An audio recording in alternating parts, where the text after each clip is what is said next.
Good evening, everyone, and welcome to RPG Limit Break. You're here to watch a free enterprise Eblan Elixir League race, and we've got four great runners to show off for you tonight.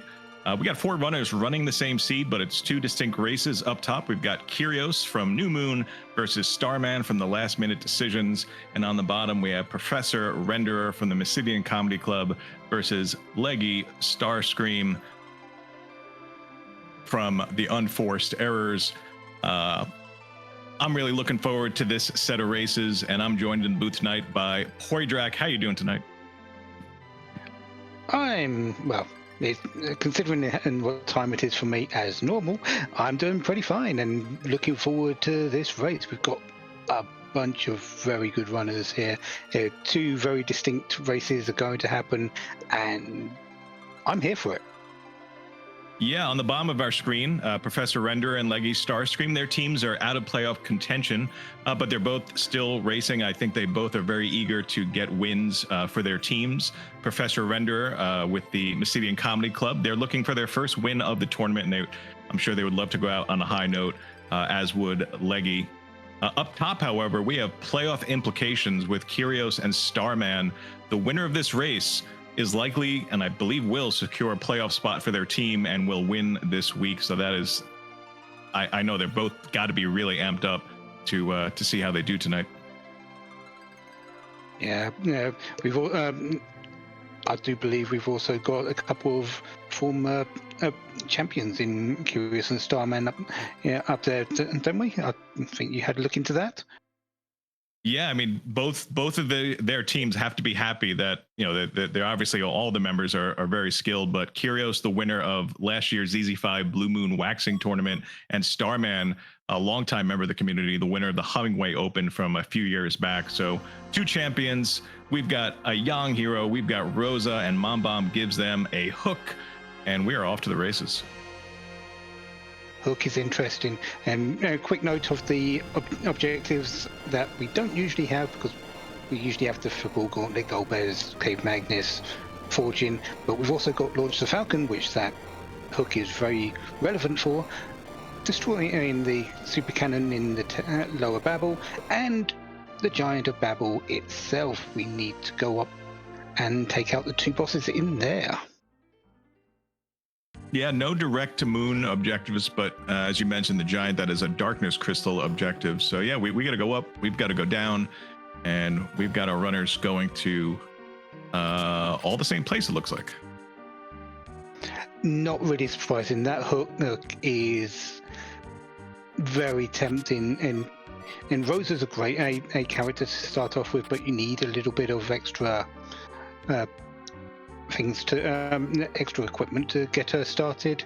Yang, as good as a character he is, it's really on the late scale. So you want to have a check to see if there's another character around, and strangely enough, in the hook route, there is one. Yeah, there's a good chance that we could find one of our restricted characters, which could be Cecil or Fu, or we could even just get the unrestricted Edge, all three. I guess Edge is probably the earliest easy power, and the other two kind of come online with either Ordeals or just some boss fights. So yeah, like you said, not surprised that they're making this choice. Yeah. And although it is max tier 5 for the treasure chests, which are untrapped, there is still old Cave of Blana. The treasures in here are going to be fairly good. We found a Dragoon and armor, which is great for selling, and we found a cat claw, which, Yang isn't exactly the greatest early, but he can still do work with some decent equipment.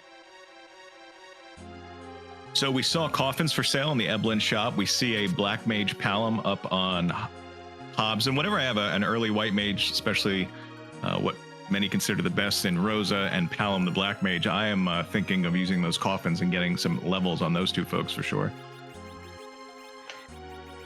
Yeah, and Wyvern up here isn't too bad, but it's a little bit of a pain to get through because you don't have a whole lot of power, and these reflected nukes are going to be turning up at some point soon, maybe. Yeah, we saw Renderer use some J items, except they're HP based, and unfortunately, not a lot of HP at the beginning of this. As Leggy gives us our first look at Kane facing down a Ruby sprite on the hook route. So either the vanilla Rubicante or Art of Elements, both of which are fairly doable. Well, with a Kane and a with Kane Rosa, you should be fine. And here come the nukes flying from Wyvern.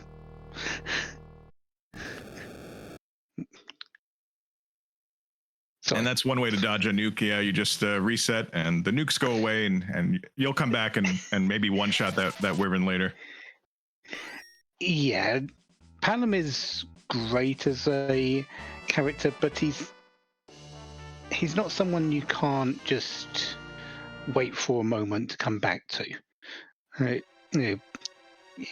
You need some experience from somewhere, and so he gets his level 2 spells, Virus, Quake.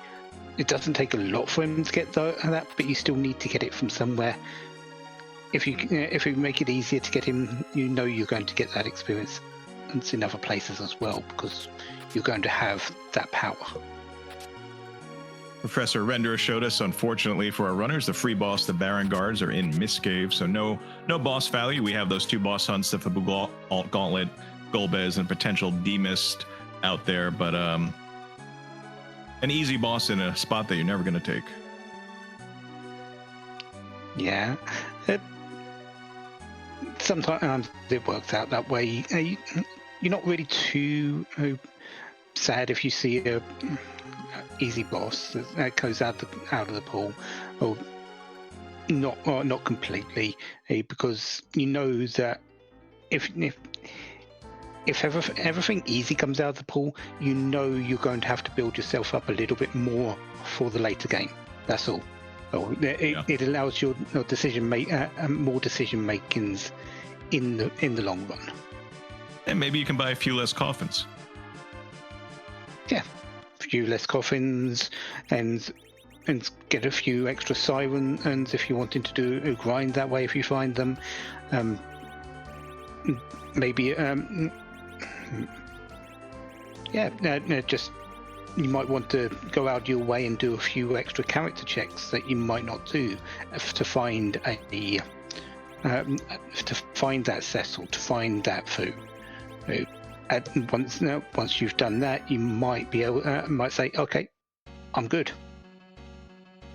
We just saw on the top left Kyrios gearing up his Kane with Rune Axe, a black belt, a strength ring, back road. Should have a much easier time with that gear, and just having Kane himself to get through this Wyvern. Let's see how that goes, as his opponent Starman is giving us our first look at Outline.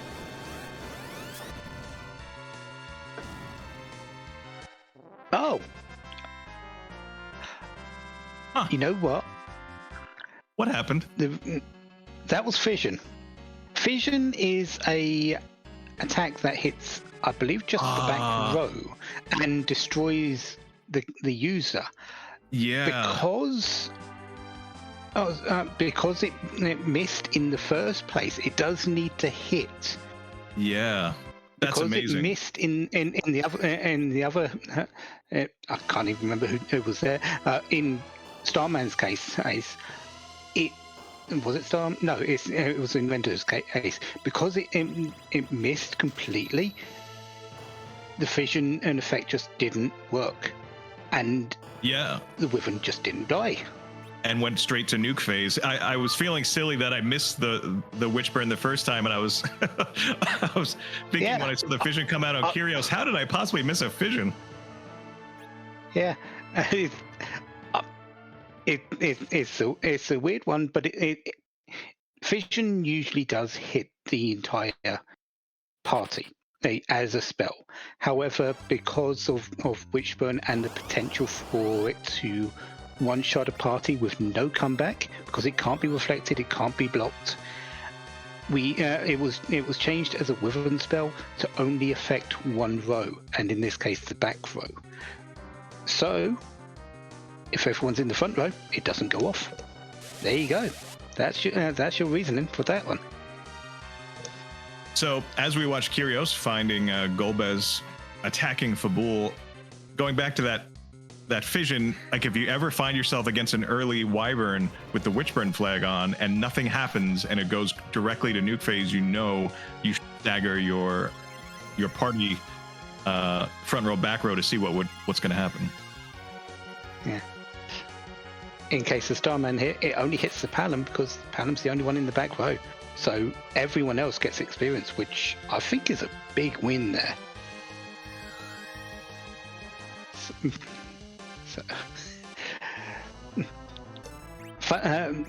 You like to see those fun with Witchburns.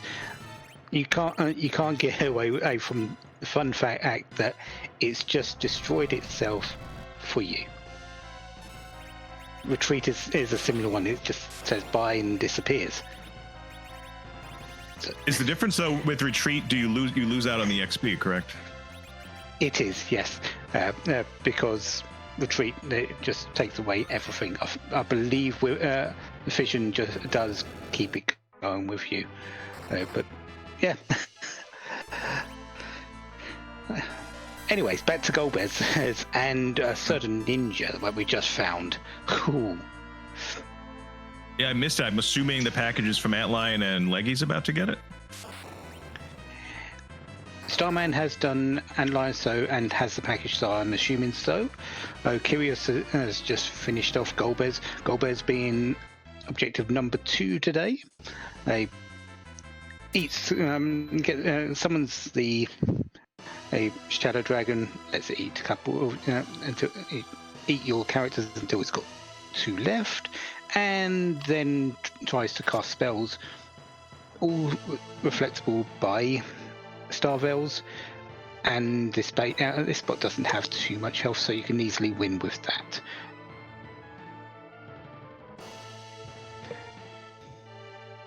I know the odds are low, but if I were Professor Render, I'd be rooting heavily for that gauntlet to show up with that edge and the ability to use Ninja Flame right off the bat. Let's see if he's so lucky today. That's definitely not a gauntlet. That's a non-dragon. It's a non-dragon that looks an awfully like a dragon, and is again awfully free to be seeing in such a free spot. So that one's off the board. Goodbye, Bahamut. Hello, Edge the Ninja. Yeah, Professor Renderer is going to be really happy, having not gone down that hook route, but gaining an edge in return.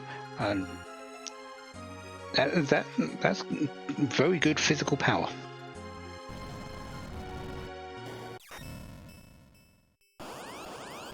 Welcome in, some Raiders. You're joining us at the beginning of an exciting 2 sets of races here of free enterprise, our Eblan Elixir League. This is the final week before the playoffs begin.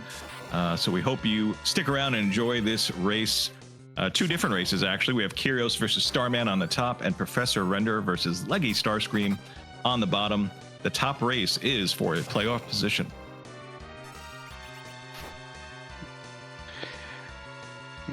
Leggy is also checking that character, seeing the edge, and sitting through the cutscene here. It's a long-winded cutscene. You've also got to go and collect edge from Kaipo, but edge is worth it.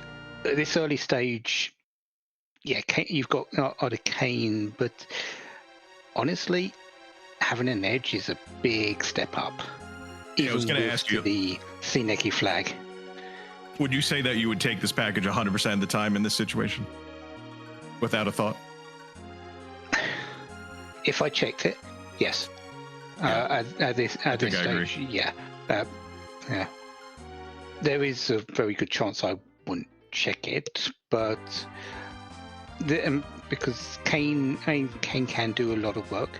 But if I did and I saw an edge here, I'd go straight for it. We'll see if Kyrios agrees, and probably eventually Starman as well.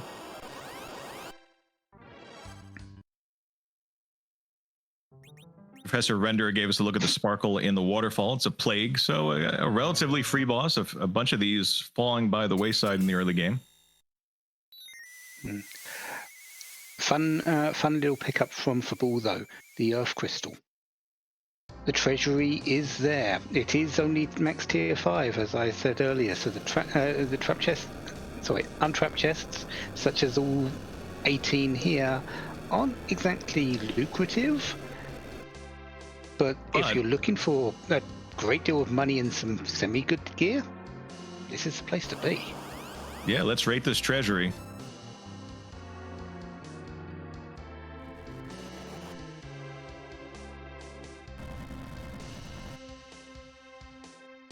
There's a ninja sword.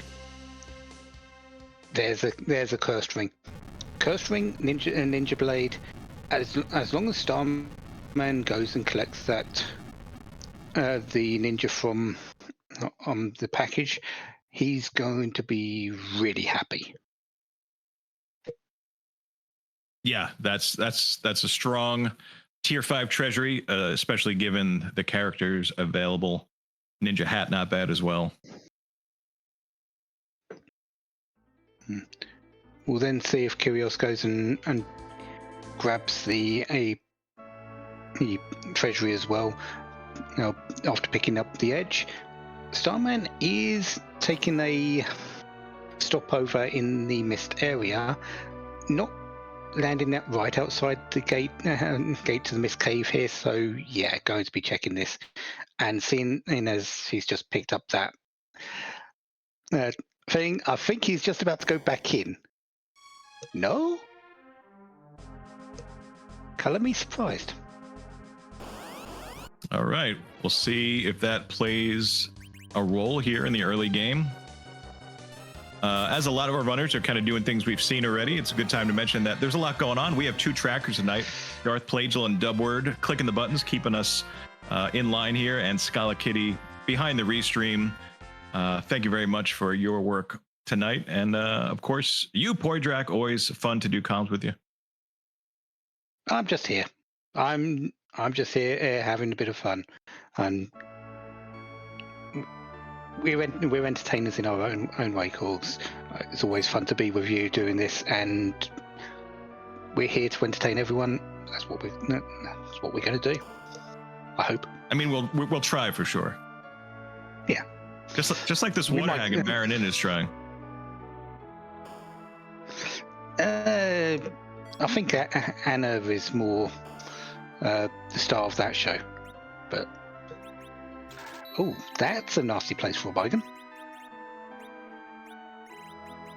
Surprise! It's Baigan one-shotting Kane out of the front row. And yeah, wisely using Yang to change rows, though it does throw Palom up in the hot seat, but I think you want your Kane back there. Yeah, there's no experience from this second spot in the Baron Inn, and because it is technically a cutscene battle in the original game. But so yeah, Palom isn't really going to do too much at these levels. So yeah, let this just fly. I let Kane survive from the back row with some of the heavy gear that we found, and just hope that the attacks don't go too bad. Yeah, and I think this is one spot where this early edge is going to make this fight a little bit smoother for Kyrios.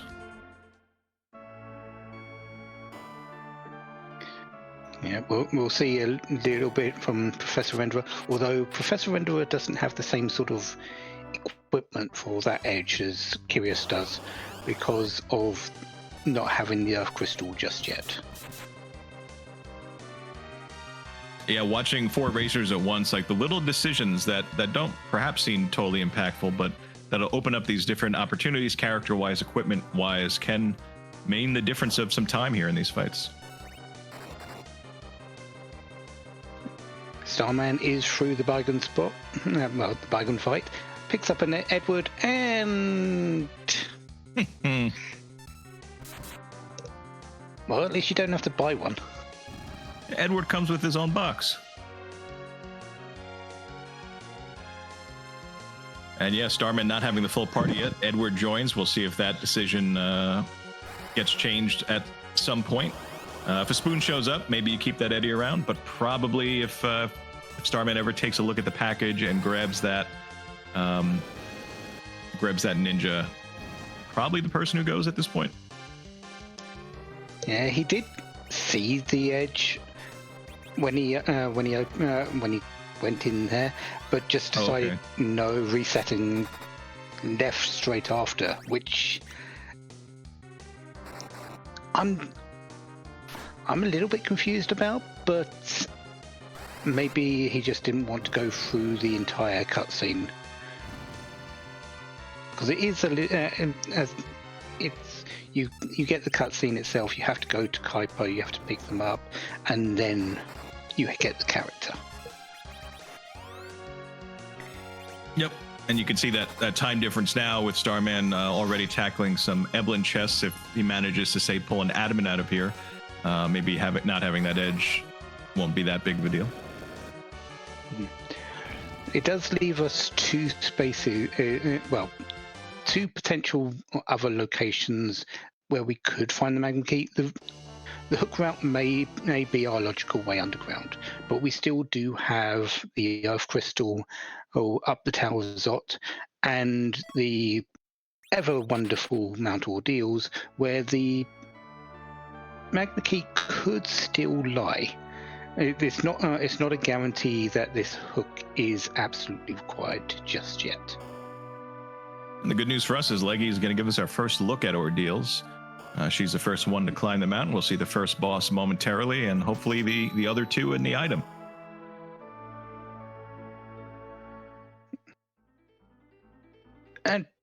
And actually, just true as well. No, never mind. I was just never mind my thinking. I was just thinking something completely wrong. That's normal.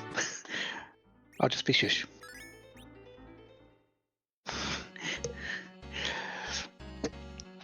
Well, there's a coffin cash in right away on that officer. Well, it's not the heaviest hitting spot there, but if you want to get through it quickly, that's one way to do it. Yeah, and if you want the full XP, a lot of times some runners would just be content to launch a J item or a level 2 spell, wipe out the soldiers, and let the officer flee. But Leggy's going to get her squad a little extra bump. We'll see how Kyrios handles it. He's the next one there. And then we're also going to see in a moment what Starman is going to get from this chest. A charmed palom, it seems.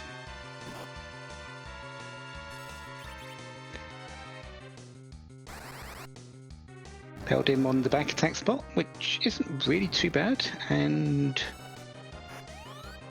I think I just missed that.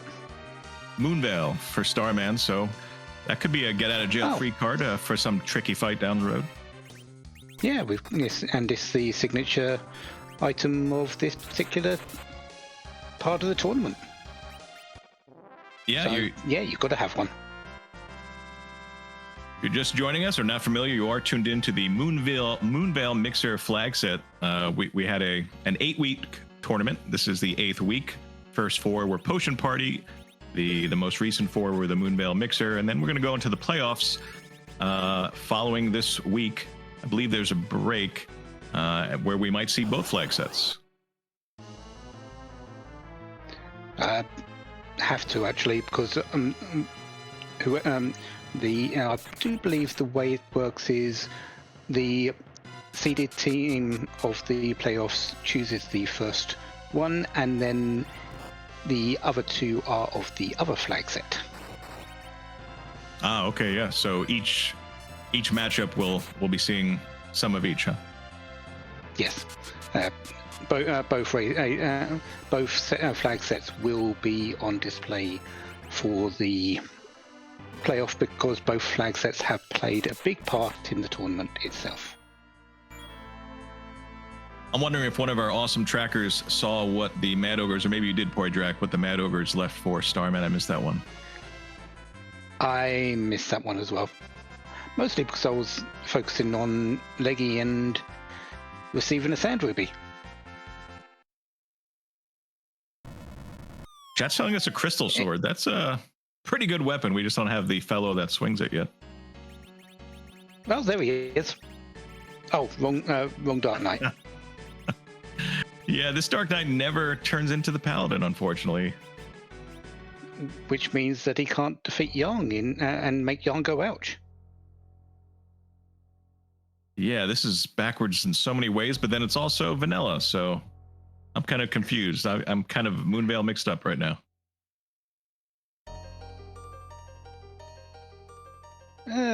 Let's just go with the Dark Knight has said, waved 3 times, said a speech, run away, and Yang is now the winner. In typical martial artist style, he just had to do nothing.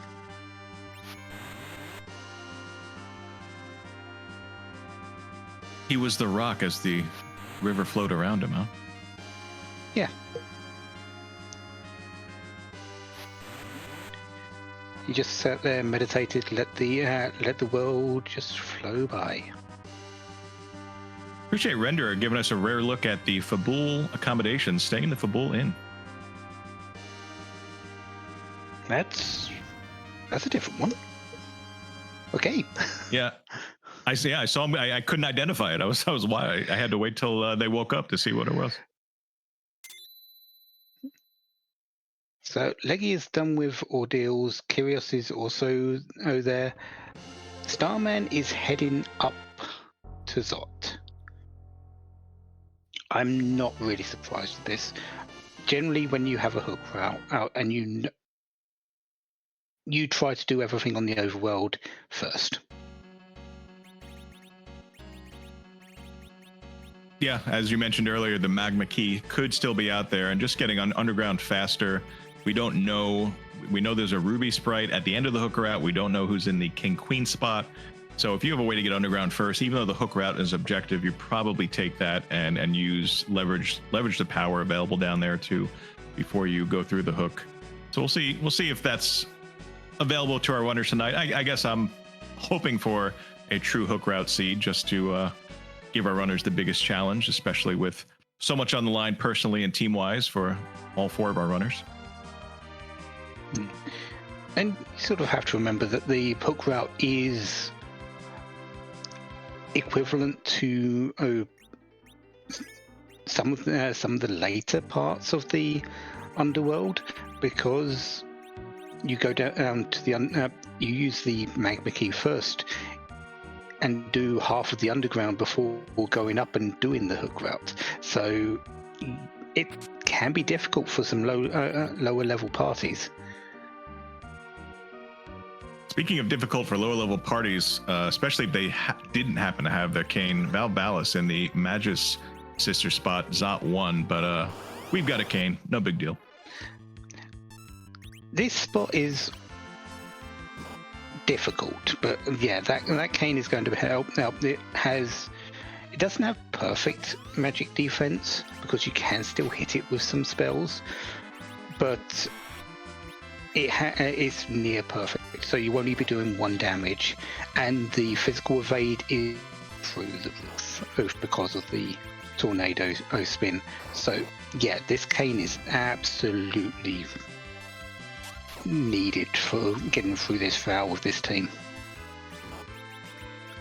Yeah, it's French vanilla Kane stopping her spin.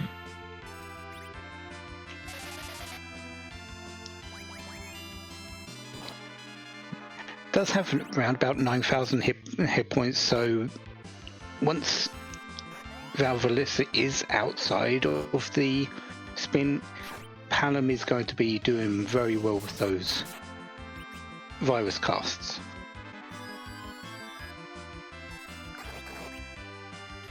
Got Render hunting down and finding our flame dog. We'll see if this is a payoff. Some big piece of gear could come out of this. So far, our only runner to dive deep into the Trident to find it, though he didn't have to go too deep. I think it was his first look at the chest on the left. Let's see what he gets.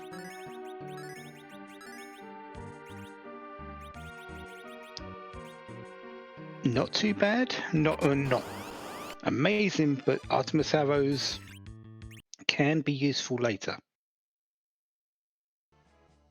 Yeah, especially let's say there's a dragon boss in the second Zot spot or a dragon boss in the first spot on the hook route.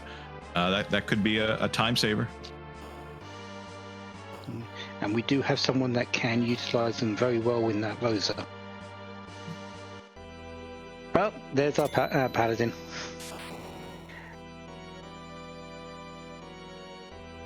So Well, we got some big power available.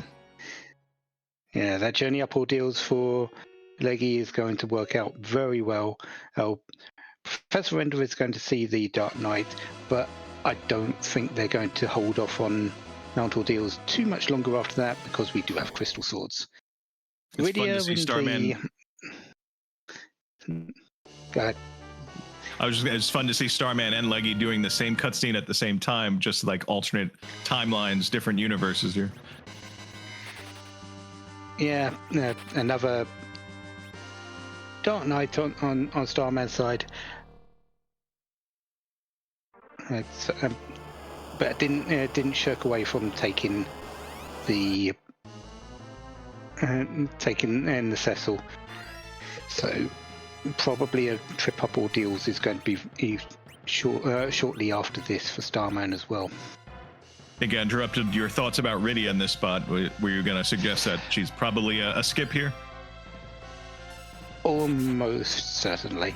Palom is able to take care of a certain thing later with the warp glitch that is available in Dwarf Castle, and this team with Cecil, Kane, the Edge available, and the Yang hero just sort of screams, just hit things with your weapons, and there's no real need to go the caster route if you don't need to. Yeah.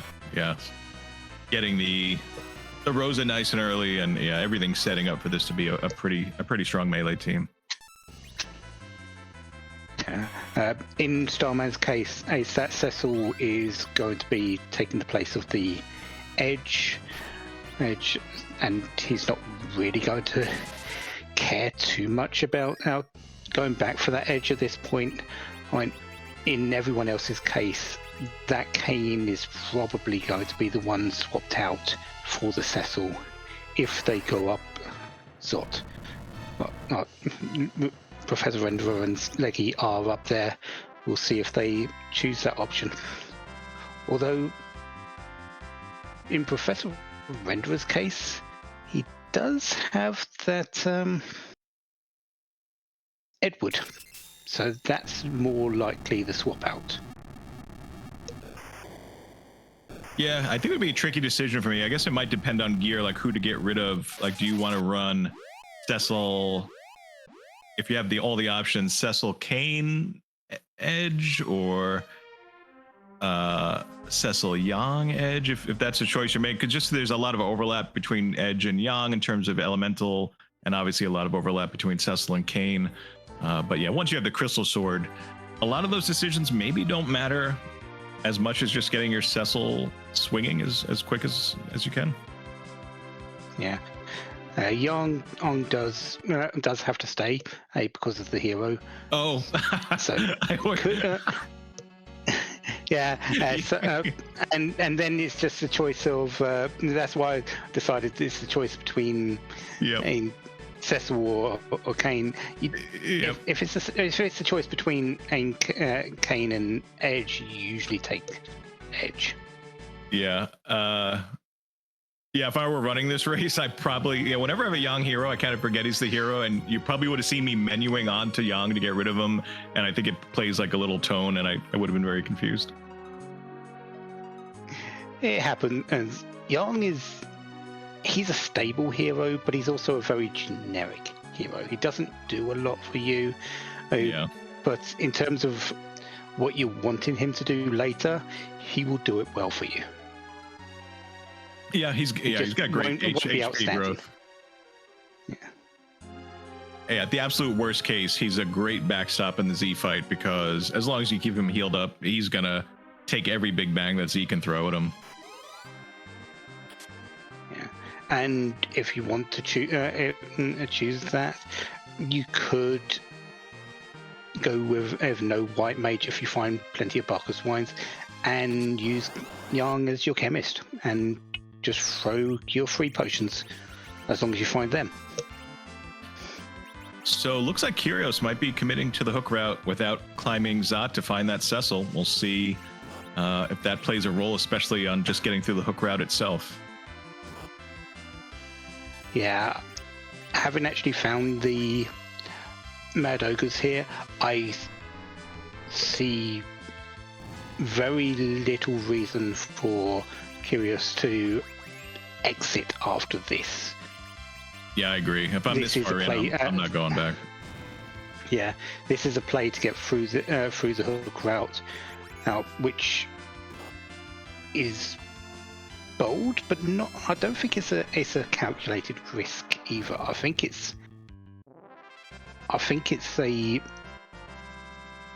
Kyrios is confident that he can do it. He will do it because of the edge, because of the cane that's there. Yeah, Kyrios moving so quick. I missed that item.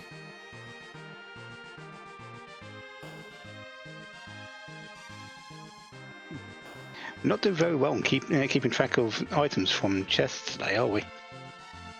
Our runners are so eager. So much is on the line. They're tapping those buttons quickly, and those dialogue boxes are disappearing on us.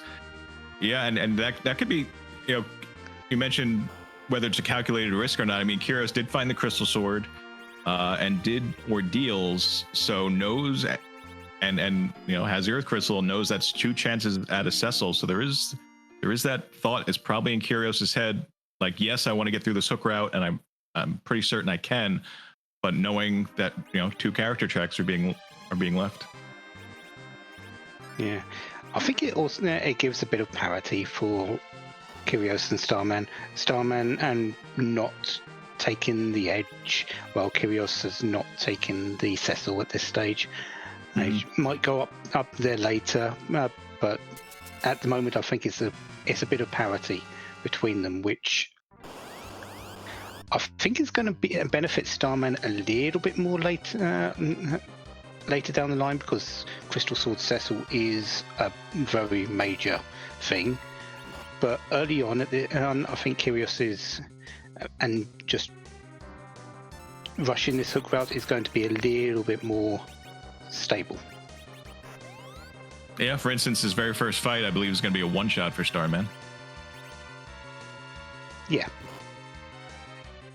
That Crystal Sword, Cecil, is going to be doing big numbers, and I don't think Kyrios is in any danger here. It's just going to take a little bit longer. Yeah, Mylon Z, I don't think can even do damage to Rosa because of being an undead creature, and Rosa having the wizard equipment equipped to her. Yeah, we'll see exactly how fast Kyrios wants to go. Yeah, so that fight was foregone conclusion for Kyrios. This one, it's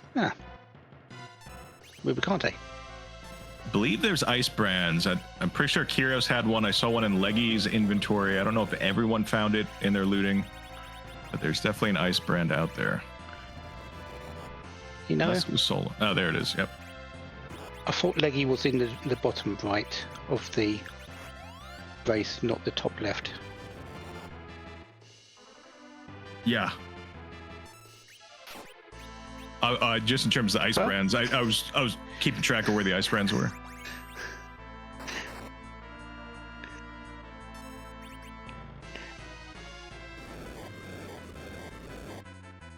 This fight isn't going to be too bad. The glares are going to hurt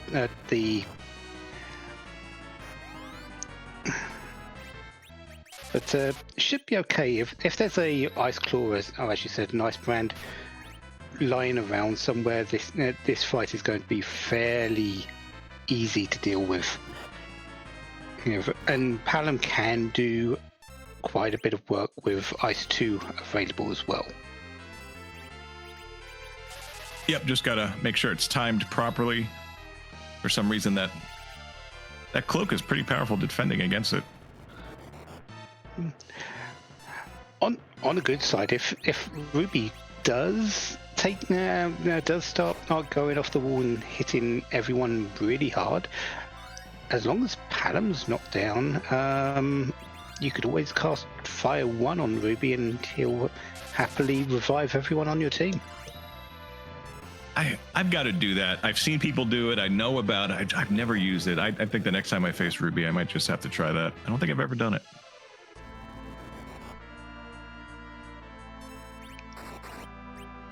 Catching from before, chat mentioning that was a ninja sword for the Mad Ogres. That was the one that we missed. I guess we're about to see it again. So those who haven't picked up the one in the Troya Treasury have got one. Those who did have got an extra one. And out of the 4 runners, it is through the Rubicante, so heading down very shortly. It's a trap.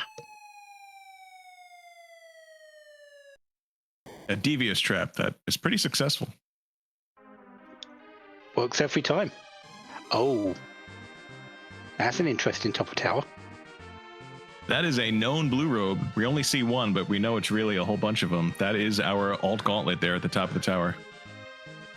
Are we going there right away without the tower key? Quite possible. The fights there aren't really too bad. Most of them are just... I think 3 of the... It's either 2 or 3 of the 5 are just alerts. So you can easily get through that.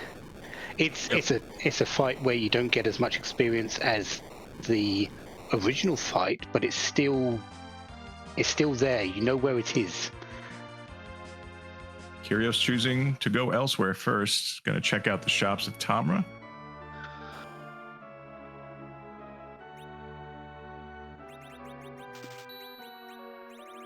Yeah, I think that fight. Sorry, go ahead. Yeah, camping gear also exits purchase because Kyrios hasn't done that yet. So the one runner without access to Rose's exit, or Cecil's for that matter. So good to get those. Professor Renderer is heading up Ordeals. Leggy is just about to say hi-bye to Mylon Z, and Starman is as well. Is this just going to be straight up quad 9s, even though he's not fully leveled yet, or are we going to get like high 7s or 8s? He's over 1,000 hit points on Leggy's side. As long as she has the crystal sword, this is likely quad 9s. Leggy might not have it, but I think Starman does.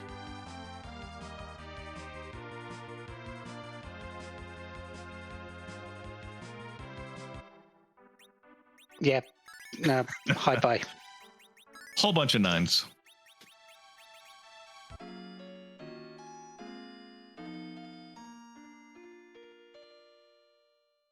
Kyrios is heading to Dwarf Castle or resting outside, so this is likely a play to get through this fight. Trying to peak the level on Kyrios' Palom here. Let's see. Menu slower. Oh, looks like 29 exactly, if I saw that right. 28. Okay. So should be good here to have warp. As long as he stays alive, which should be possible, but yeah. Not a guarantee, but yeah, I would wager heavily on the side of Palom coming out of Kyrios' dwarf fights with warp, though I've definitely been in the position where it didn't go as planned, and you're just kind of sitting there twiddling your thumbs at the end of the dwarf castle check. It usually does depend on what is in this spot, but when it's the vanilla dolls, Scala, you know the question. because that's what, fourth or fifth version, fourth or fifth amount.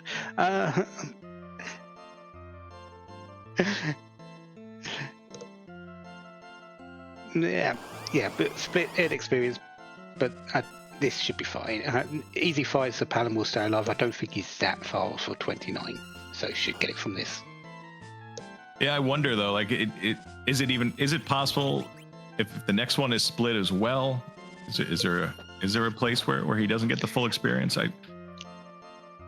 No, with this being in this spot being 20,000 with the second one being 21,000, either that or vice versa. Even with the split version, you're going to get it. Let's see if it happens here. Not on this one.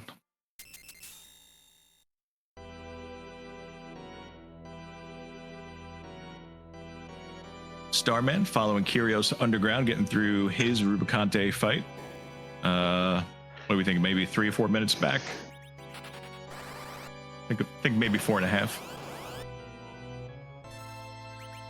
Around about that, but that's going to likely close down very quickly with the Crystal Sword Cecil. But we'll see. Karate being where Golbez usually is.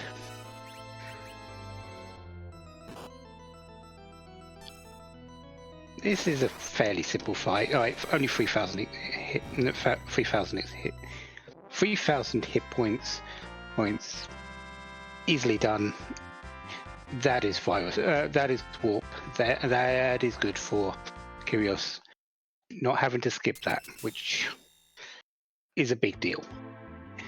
We've seen races won and lost on people not having warp available for this particular moment. Yeah, the warp glitch, for those who might be new, reveals the item located in the sealed cave, which is typically given with the Luca key. So yeah, if that's an important item and you miss the warp glitch, then you have to find access to it through the Luca key, which for all we know could be up on the moon somewhere. I have a couple questions though. Starman, I glanced up as he was moving left after the drop. Did you see if he peeked that blue robe at the top of the tower? I didn't see that, but yeah, I saw a step to the left away from the peak spot. We'll have to see if he heads up there fairly soon or waits until very late in this to go and do that. All really depends on tower key, I suppose, for Starman if he didn't see. Kyrios though saw that definitely and won't be too long. So it turns out in this seed, the warp glitch not too important. It was just Bahamut summon. Yeah, I believe it was the spoon from Luca herself today. So how's she gonna eat her cinnamon toast crunch tomorrow? I'm sure there's another spoon somewhere in the castle. Okay, yeah, I guess they are royalty. Royals have more than one spoon. I don't live such a high life, but I have to only assume.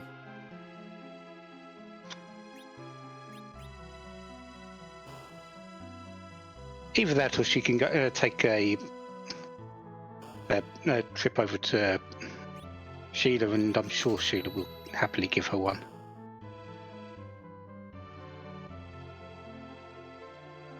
Of course, she might want the pan to trade for it. Who knows? Pan could hold a lot of cinnamon toast crunch, I think. Kyrios buying another ninja blade.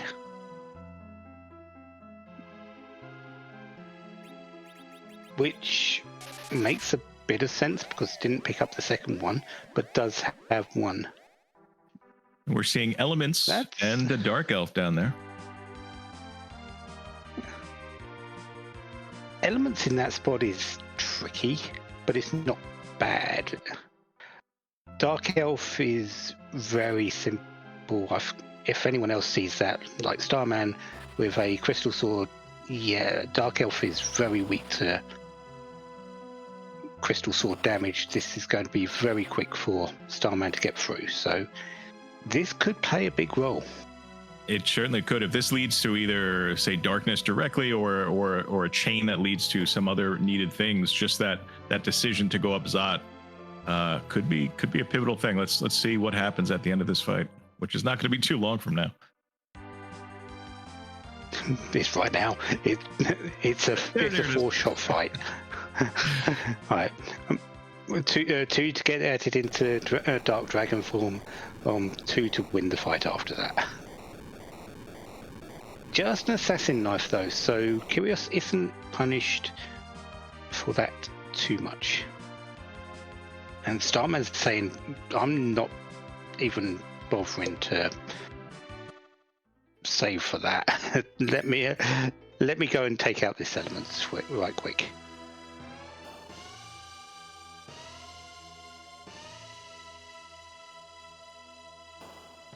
Yeah, I'm assuming we'll be able to berserk our way through this with the magic gear not being too big for when the ruby form pops up. The ruby form is resistant to holy damage, so this is going to take a clip to get through. The Kunyatso is also resistant to holy, but once you get through these and get back over to the Valveless spot, Cecil wins. Yeah.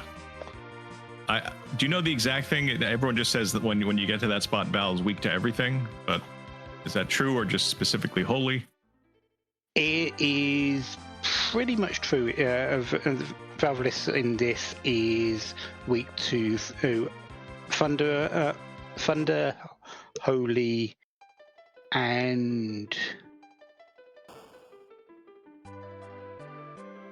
there's one more, but I can't remember. I can't remember exactly what it is. It might be a racial type of damage rather than a elemental type of damage.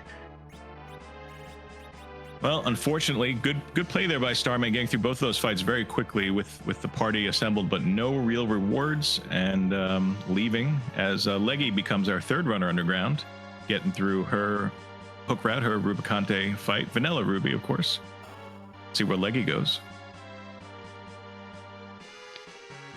Looks like to the free chest in Feymarsh. Kyrios is going up the Tower of Zot. So, yep. Before he went there, we saw he got a Moonveil from Sheila 1.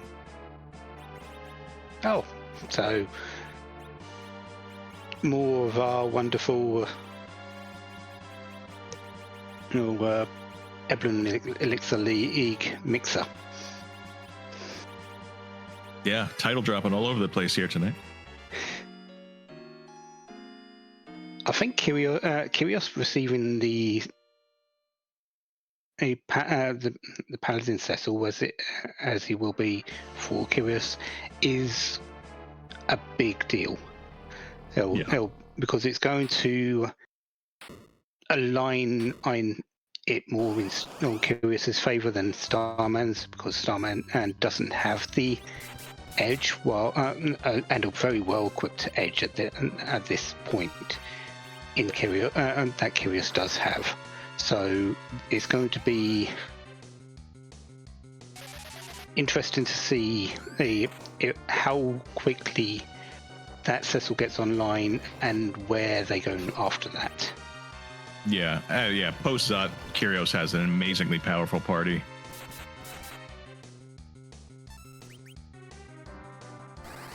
We see Professor Renderer tackling the Mad Ogre chest and getting through it here. Yeah. A little bit behind everyone else, not yet gone through the hook route, but is making waves in their own right, and that crystal sword is like, finally. Upgrade over the Dwarfax, I would say. Oh, just by everything?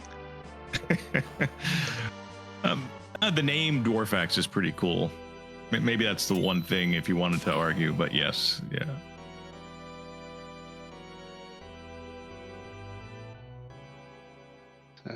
Leggy Starscream and Starman have been literally on each other's toes. They've been jockeying back and forth between. They're not in the same race per se, because the top two are against each other and the bottom two are against each other. But they've been jockeying back and forth for position there. While Curious has been a little bit ahead, doing checks a little bit before everyone else, but is coming back to some that weren't checked earlier by. Yep, Kira's making the call I probably would have made there, just committing to a very strong 4 Zerker team. If this wasn't a Yang hero, I probably would have ditched the Yang and held on to the Palom, but given the restrictions of the hero flag, I think that's I mean, I think you can justify either choice, but Kyrios has kind of made his. Kyrios has also already done the hook. Already done the warp glitch. So Palom, yes, he's a great help in a lot of different ways. But if you're committing to just bashing things with your weapons, Palom doesn't really help that. I'm trying to think. I think the only thing where you might regret not like if there's a Demas in a high hit point spot, and maybe you don't have a big selection of darts for your edge, that's where the Crystal Sword Cecil maybe loses out over some big bluffed quakes from Palom. But yeah, and just about every other case, this Zerker team's going to get the job done.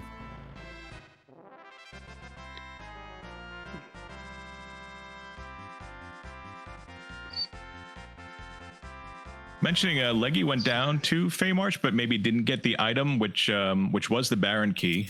Kyrios and Starman both have the Baron key from the Feymarch freebie. I think we'll have to check that, because I'm pretty sure Leggy did open that chest, but I might have been mistaken. And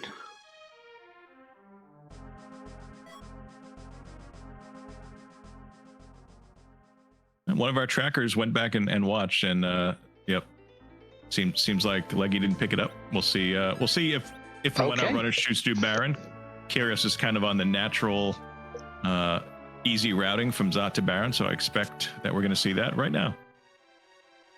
Yeah, I don't think Leggy is going to be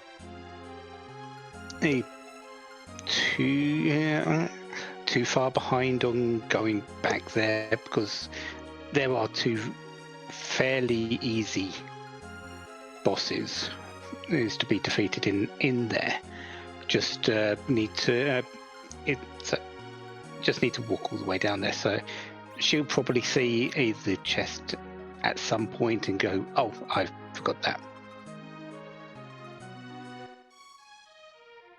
So as we're approaching our 1 hour mark, I'm taking a look at the objectives. Up top, we have both of our runners completing objective 2, Golbez, who was, remind me where Golbez was.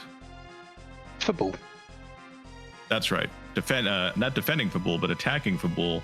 And then the forced hook route, there was no magma key on the overworld, led 3 of our 4 runners and our 4th renderer about to attempt and complete that. I'm sure Objective 5 launched the Falcon, so we need 4 more from the folks who have the 2 already. So we'll see if Baron leads to any of those.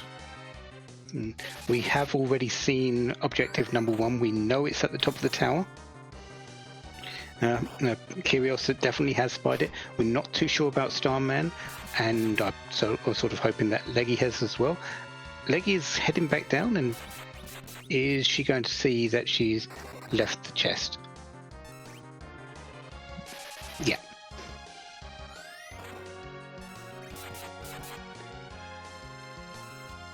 And exiting straight out. Yeah. Yeah, you ever do that thing where like you're visiting someone, then you say goodbye and see you soon, and then 5 minutes later you walk back in because you forgot something? all the in one time. of those situations.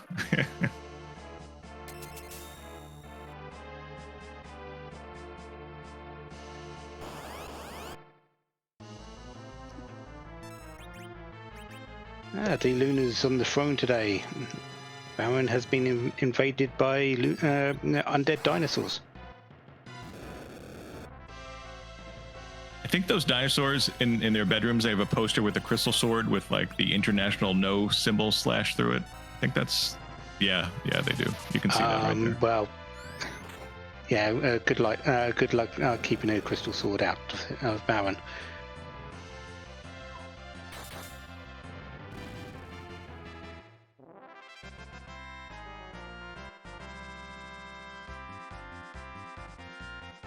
Leggy is climbing the tower. Babble. Tower Babble? Yeah, tower. Found a trap chest, is heading up. Most likely saying, I want to go and do that. We've got a guaranteed objective up the top there. I can steal some sirens on the way up. And this might be leading to another objective later down the line. Yeah, that gauntlet could give harp to darkness. We could have a great old chain of success, or it could be nothing. We'll see if Baron payout narrows down the options that are available at the top as Leggy continues to make her way up. What does Baron have? It has a pink tail. Just an adamant armor, nothing special. don't even need to hand it in. The strong get stronger. Oh boy. Yeah, adamant armor, best armor in pretty much most games in the entire world, over the entire course of gaming, and gives you so much defense and it's almost immunity. Same to elemental damage, status protection all the way through. From except to no, it protects you from float. The only thing it doesn't protect you from is berserk, I believe. And yeah, it's overpowered as you might think. You might want it for this fight as well. Yeah, we've got a Demas in the Baron basement. Demas is going to yield another KI check. We'll see just how important Baron becomes. Baron not giving progression so far, just that very powerful armor that you just so well described. We'll see if this goes somewhere. Yeah, this does mean we are done with boss checks. We've already defeated the gold bears. We know where the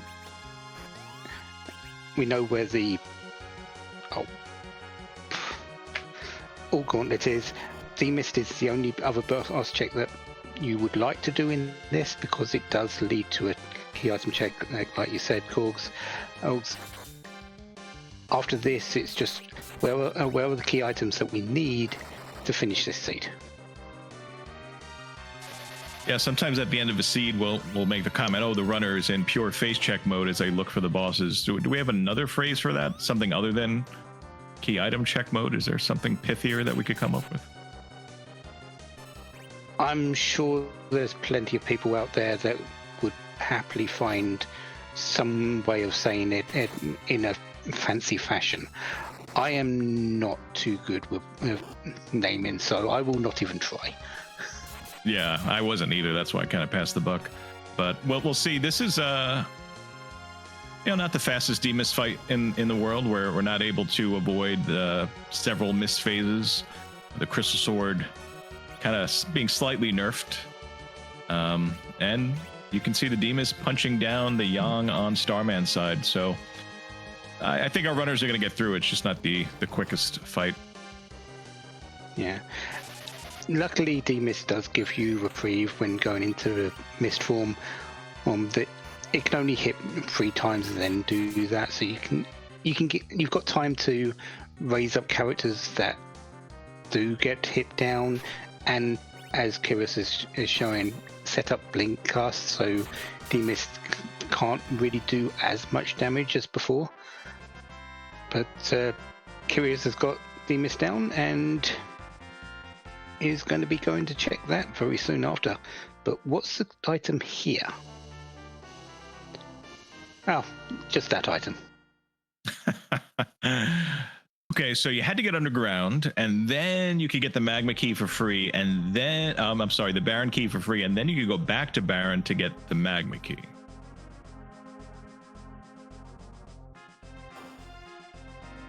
That's how you mark the scorecard.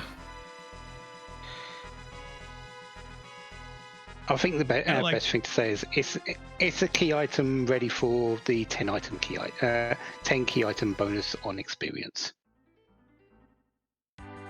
Kind of like at the moment, basically all 4 runners are in pretty important fights. We have Professor Render getting fighting the Rubicante, guarding the way down underground through the hook route. We have Leggy taking on the required alt gauntlet at the top of tower, and we're about to see just how important this Demus in the basement that Curios and Starman are taking on or just took on. Let's see what Rydia's mom has today.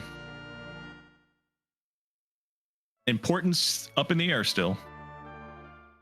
Yeah, the ladies of Final Fantasy, Sheila and Rydia's mother, are colluding by giving each other cutlery or kitchen supplies. We see one of the best fights in the game. A quad pack of tofu on Leggy's side. Really, you only just want to do magical damage. Some nice grilled or fried tofu. Let's see what the choice is today. We're just going to put them in the hole.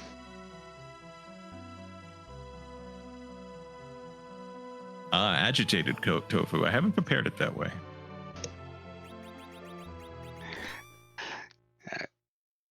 That one's going to be a bit of a pain for Curious when he gets back up there, because unless he's got a J item, that's you're not able to get through those physically, because they might only have around about, I think it's only about 150 health, but they're so physically resistant, you can only do 1 damage to them. Yeah. We were trying to figure out like when you might need Palm again, and yeah, hopefully even the weakest, smallest J item should get you through there as long as you have it. Maybe not Thor Rages. I don't know what they're gonna do up there.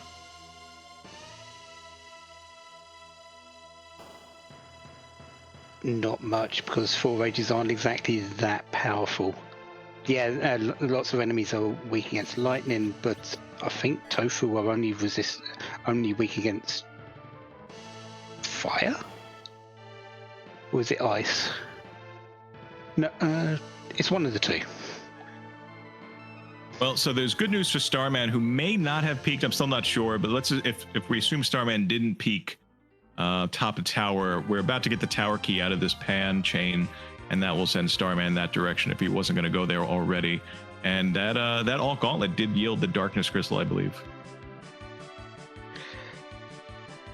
So double objective at top of tower.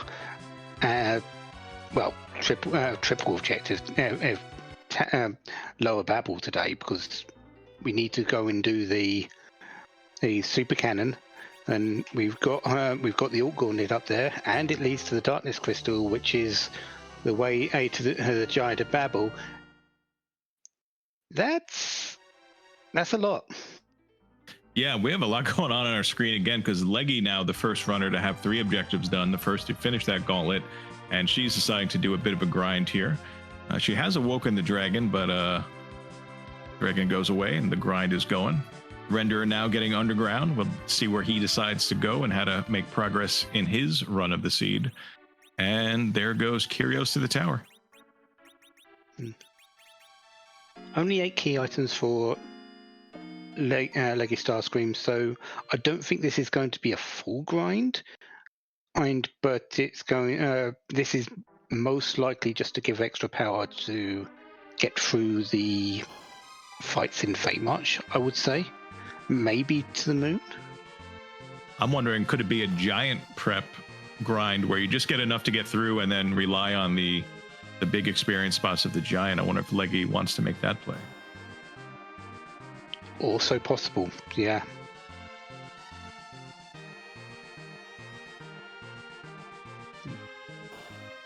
We do know that Leggy will need to head to the Baron at some point, right? Because there's a lot over there. Yeah. But it'll lead back to the to Lower Babel, and really, So far, if the sprite is red, it's been vanilla. At least a couple of them. Well, Starman's got an adamant armor.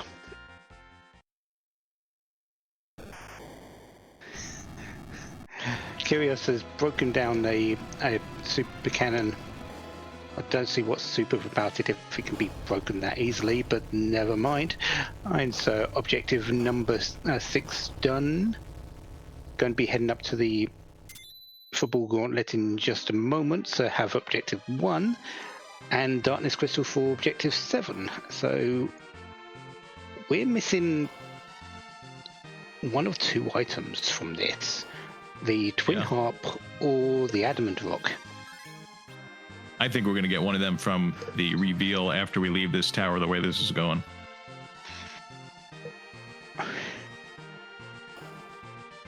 I wouldn't be surprised by that at all. And I did happen to see that Professor Render did peek the top of tower. Looks like he went directly there. Yeah. Considering Professor Render got underground after an hour, I'm pretty sure he's saying, I really feel behind here, but I see an objective, I've got to go and do it.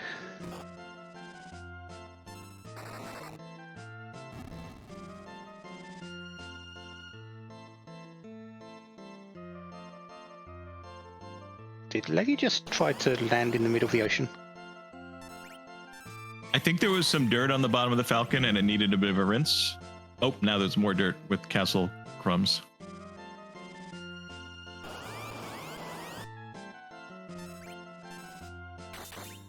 There's been a request for boats.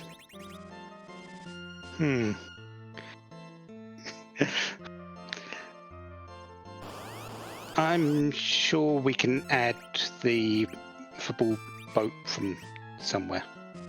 I mean, Leggy's at Fabul right now. I'm assuming she's going to take off and be kind of sailing the seas. We haven't seen Leviathan yet, though, so that's a bit of a worry. All right, Kyrios is fighting the tofu. What do you got? Oh, right, Ninja. We forgot. The Ninja can do flame. Oh, right, yeah. He's got a built-in J item. Oh, that would have been fun to see him hitting the tofus 100 times for 1 each.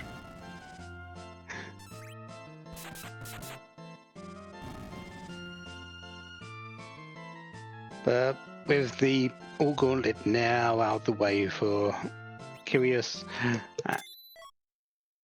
there's Darkness Crystal. I don't see too much more except I need to go and do the giant next. Yeah, we're waiting on the key item, one of 2 key items, but do you really risk looking for both of them, or looking for one and doing giant? So let's say Poydrak, you were doing this and you kind of had that mentality and you did the giant first. Then what? Do you just top down the moon and see what happens after you come out of giant? Yeah, if this isn't anything, and giant, clear the moon, and then just go to them and see if you find something. You're not looking for any particular boss, so either top down or bottom up, either way really works in this case, because you have no idea which one, but you're looking for one of 2 items. Well, Leggy's making the play that she needs to make. assuming that she does follow through and take on that D-Mist in the basement. We'll see how she plays this out. And we find the super cannon gives a pass. That kind of makes your decision making perhaps a little easier and friendlier. Yeah, you did say something about a sort of required item. That is a speed up item, because if we do go to the moon and after Giant, or go to the moon and then the Giant, we're going to need to come back down anyway, because both objectives that are on the table for that you need to come back down for. To Forge, you've got to be in the underworld. For Cave Magnus, you've got to be on the blue planet to go to the Cave Magnus and do the Twin Harp. That pass is a way back to the core of the moon quickly. Yeah, I suppose I'm an objective observer. I don't have a rooting interest with any of these runners, but I am rooting for that harp, and that wouldn't be bad for our runners. Do the harp, get your crystal, use the pass. You're right there, and we'd get music. So hopefully that's the way they get through the seed. But they might find the adamant as well. We'll see what happens.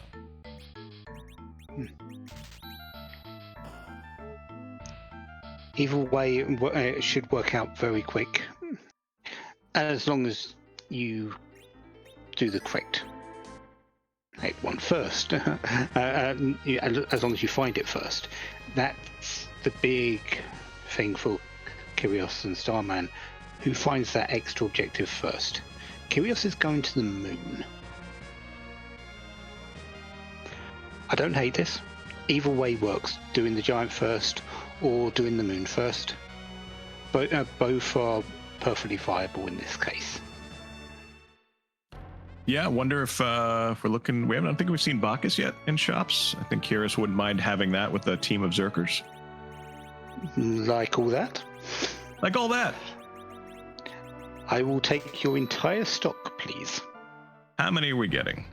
Mid-teens? There it is. 14. See you later. This team's not going thirsty. I might have liked a few extra, but you don't need to berserk more than Cecil. Cecil and Edge. Yeah, Kane would love some, and Yang would love some, but you've got one source of berserk with Rosa. Wines will shore up what you don't have. Fu, Kyrios isn't going to take you. Yeah, I don't think I would. One of the things about this particular tournament, oh, there goes Kane. Never mind, forget me. Yeah. Hey, but one of the things that that has really come to light about Fu is his limitations. I think. Yeah. Yeah, he's this all-powerful sage that learns every spell. Elk is really powerful. But later, a lot of the things later on, you've been wanting someone else. You've been people have been swapping him out. You've been not taking him.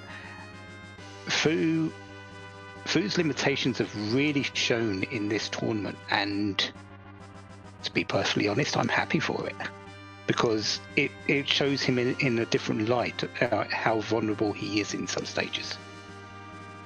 That's true. I mean, I think I perhaps get what Kyrios is going for here.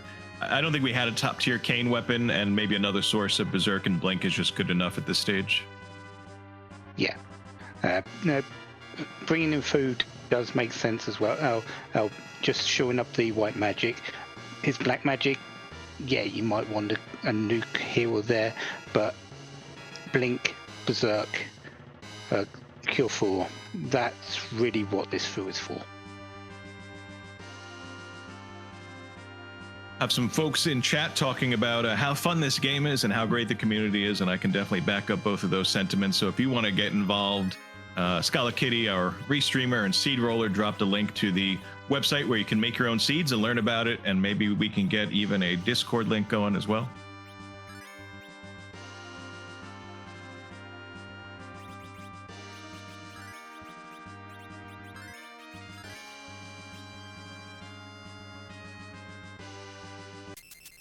And yep, if you're watching this as a YouTube VOD later down the line, check out the description. It is a great community. It is a lot of fun to play this game. A lot of us played this game as youngsters when it first came out, or maybe a little bit later. But we also have some folks who maybe didn't play the vanilla too much as well, who have enjoyed it. So it's a great time, and we'd love to have you with us.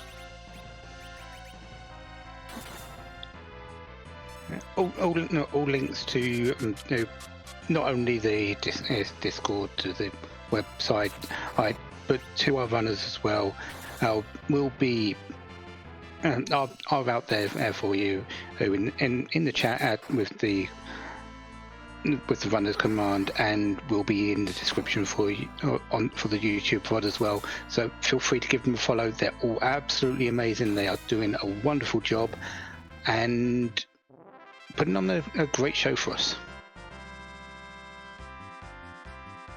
Yep, that's for sure. For sure. Kyrios with the pass, I think, made the choice to go for the density checks. I think we just got through Odin in the ribbon room. We're going to get 2 key item checks. Do we have our go mode? Not yet. Not yet, but with key items being the one things that you'll find, I wanted to find, going down to the bottom where there's 5 key item, 5 key item spots in fairly close proximity to each other, rather than the single one at the top in the Morasame altar. It overall is quicker checks. They're harder fights, but they're still quicker checks. Speaking of harder fights, hi Ogo. Yeah, we didn't come into this fully healed, so this is going to set our party to relatively, at least some of them, to relatively low hit points, but we still do have a lot of power coming out. The instant drink of the wine from the Cecil, who just got Zeus gauntlets to wear from the ribbon room, so again, strong getting stronger. Yeah, this bot hits really hard by most bosses, Oko included, but when the one that gets hit is Yang, you don't really care because he's our hero, and the hero always gets experience.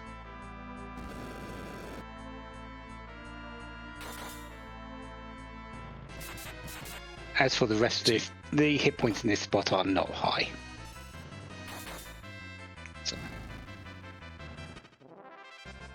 So we didn't indeed see Leggy complete Baron completely, to be redundant there, but to defeat the Demus and about to get her pan, which leads to that tower key. There's your rock. There's the adamant armor. No, sorry, there's the adamant rock behind Ogopogo. Kyrios is leaving in the lunar subterrane. Giant is the next place. You don't continue checking for the twin harp at this stage. Yeah, beelining it to the soldier in the lunar well that takes you to the Giant of Babel. Yeah, we see Starman bypassing the go mode area for a very good reason. I mean, most runners, when you have the strength, you're going to go for the ribbon room first for the 2 checks. We just happen to know that it's not going to give the go mode. It would have been kind of fun to see Starman take the slightly unorthodox play of doing White Spear room first. But he'll be closely following Kyrios, and we'll see what the Giant has in store for our runners tonight. Leggy's picking up her adamant armor. She's likely going to stick that onto a certain paladin because that's where it always goes. And Professor Render is still clearing the underworld, but getting through pretty quickly. Finishing up that tower and just rolling through.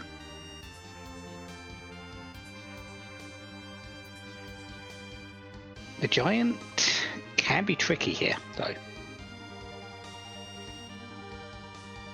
Out of everyone who's remaining, I'm not sure if I have the full catalog in my head right now of who might be the I don't think anyone's going to be too terribly difficult here with the power, but what's going to be the most annoying, the most time consuming? Yeah. You do get a free heal before this first fight. That's why Kyrios is just going straight there after saving. And that's an interesting fight, because Dr. Luge here, this first one isn't too bad, but the second one, the second form of this is actually fairly fast, and as you get through to the lasers are going to one-shot your characters. Even that Yang, I believe, and Dr. Luge has a lot of hit points. Yeah, I wonder if we'll see Kyrios utilize the Star Veil technique, because while it's not going to bounce the laser, it will at least block it from hitting your character. And Star Veils will bounce back the other version, the beam, so we'll do 10% of Dr. Luge's damage back to him.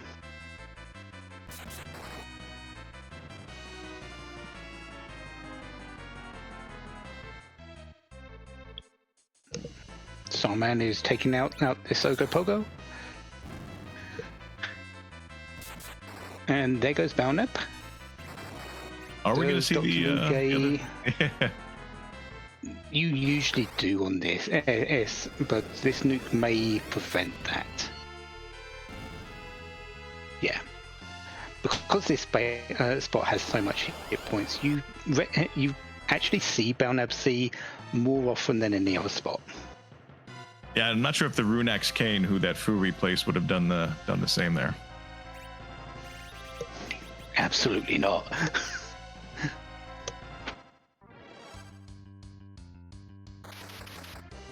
But Starman now knows what he needs to do. Instant exit as well. Instantly into the Giant of Babel. Oh. So, Kyrios has the lead, has a strong party, but nothing is a guarantee. And this race is certainly close enough that, some kind of slip up could throw our outcome up in the air. So this could be a pretty exciting finish. Healed up the edge to remove the poison, because poison does prevent you from being berserked. Then was able to throw drink a Barker's wine, and then that wall was cast onto Edge to keep him alive in case the laser did hit. So very, very well set up. This Dr. Luge is not long for this world. He is weak to thunder, and I believe that Edge has a Thunder Claw equipped to make this even easier. Yeah, good leveraging of having the knowledge, knowing the script, knowing what could and might happen with this form of the boss, especially as you've been mentioning, it's such a high hit point location. You don't want to mess around. The only thing that stops is that sleep, but Cecil cleaning up shop.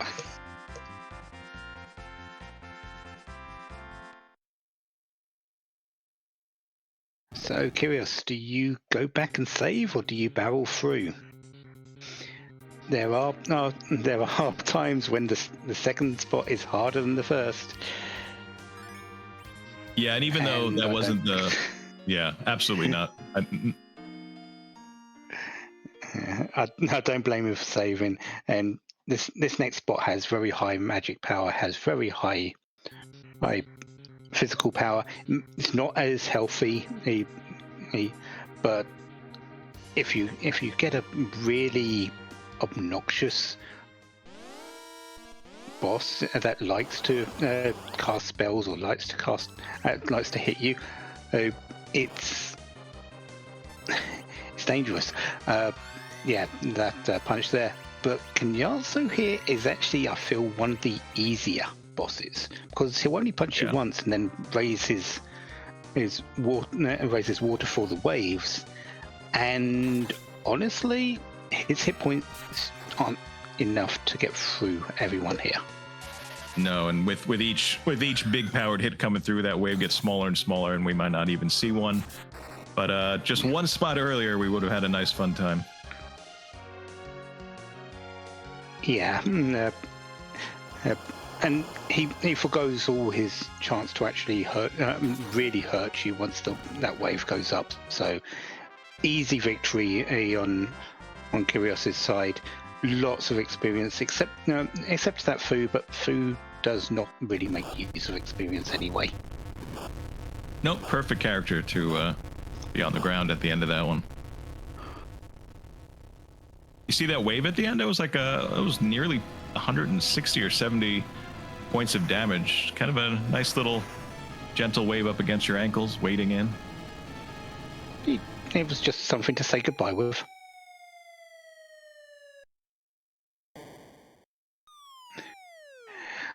Teller at the top of the Giant of Babel. Makes the team for sure, right? Well, I thought Fu was going to be a taken away, so what do I know? No real surprise that Teller was not chosen, and Kyrios is bringing along the Falcon to take to the town of Troya today. Yep, hopefully you're remembering to forge first. Yeah, that's. I almost forgot about that. So I would have went to Z without a crystal. Maybe, or maybe you would have landed. I bet we've all done that. We've all gone to Z without the crystal, but I think we've also probably done the move where you land outside of Troya, and at least you slightly feel better that you remembered it before stepping through that past door. No, I would have went to Z without the crystal. And would have prevailed and we anyway. Get the God Hand. No. God Hand. There's no way. Go ahead.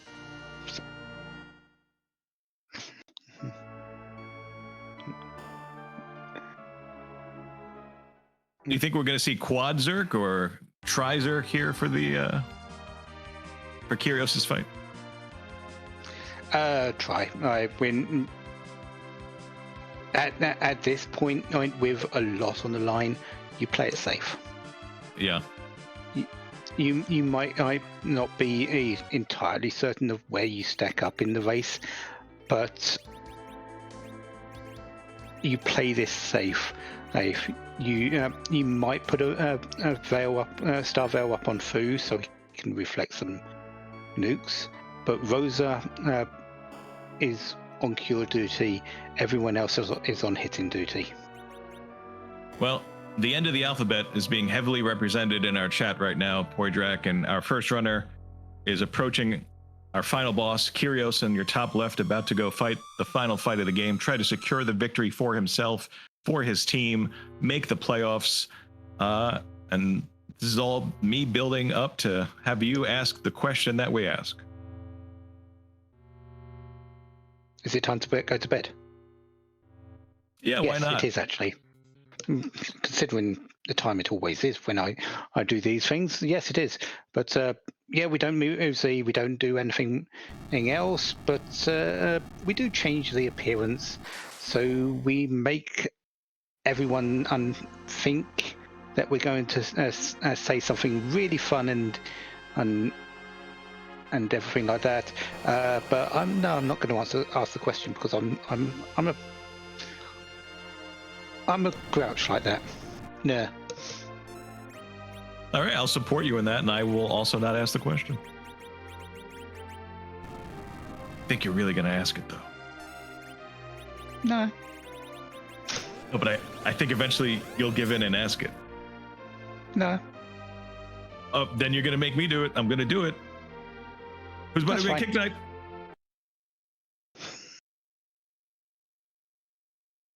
I think I got it in time. I'm being judged by a finger. Oh. Yeah, that pointer finger knows what you just refused to do. Yeah. You know what? I'll point back at it. I'm joining you. Everyone point at the pointer. But, yep, we've got Kyrios in the fight. Silk Web to nerf the first big bang, slow it down a little bit to the relative agility of our team. Edge gamely taking that first counter nuke and surviving. and a lot of damage already going out. Yeah. To be perfectly frank, Kyrios's Z fight is going to be very, very stable. Oh, Young, Young, although he's a tricky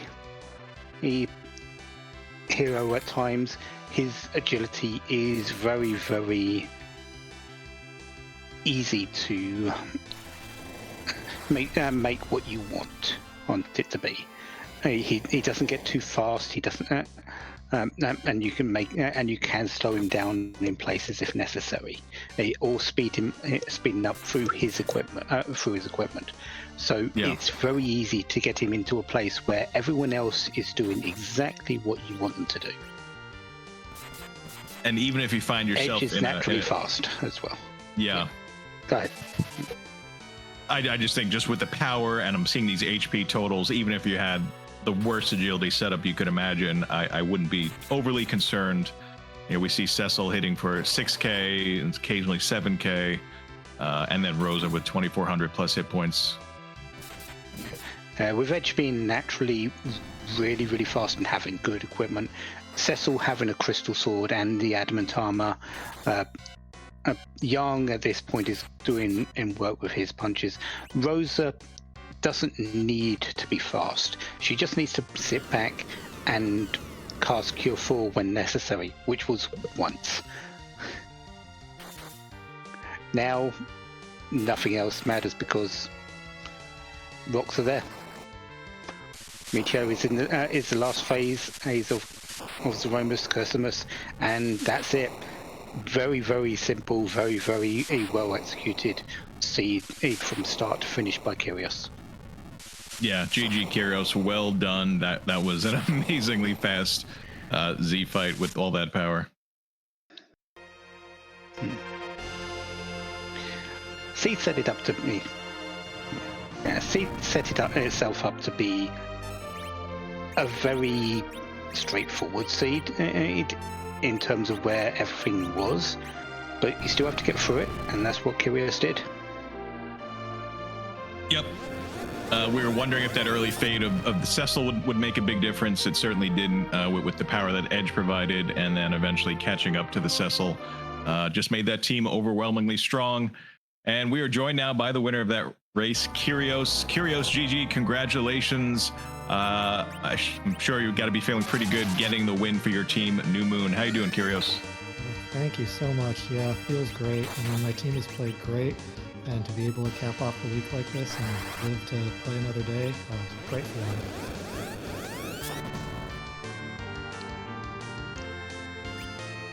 Yeah. I think the first main question is you took an early dive down the hook before going to Zot. Any particular reason for it? Yeah, I knew I had it there. I didn't feel like, obviously it can be Crystal Sword Cecil because I've got the two coming out of Eblan, but I didn't feel like, because I knew it was a Ruby Sprite, so I didn't feel like with most boss setups on the hook route, the Cecil would matter that much. And it let me keep Palom and have Warp right on time for the Dwarf, and it ended up working out really well with the Baron Key. So I just thought, I'm probably doing all of this stuff sense. Yes, there's a little risk, but I think that as an overall routing, it was probably going to work out pretty well.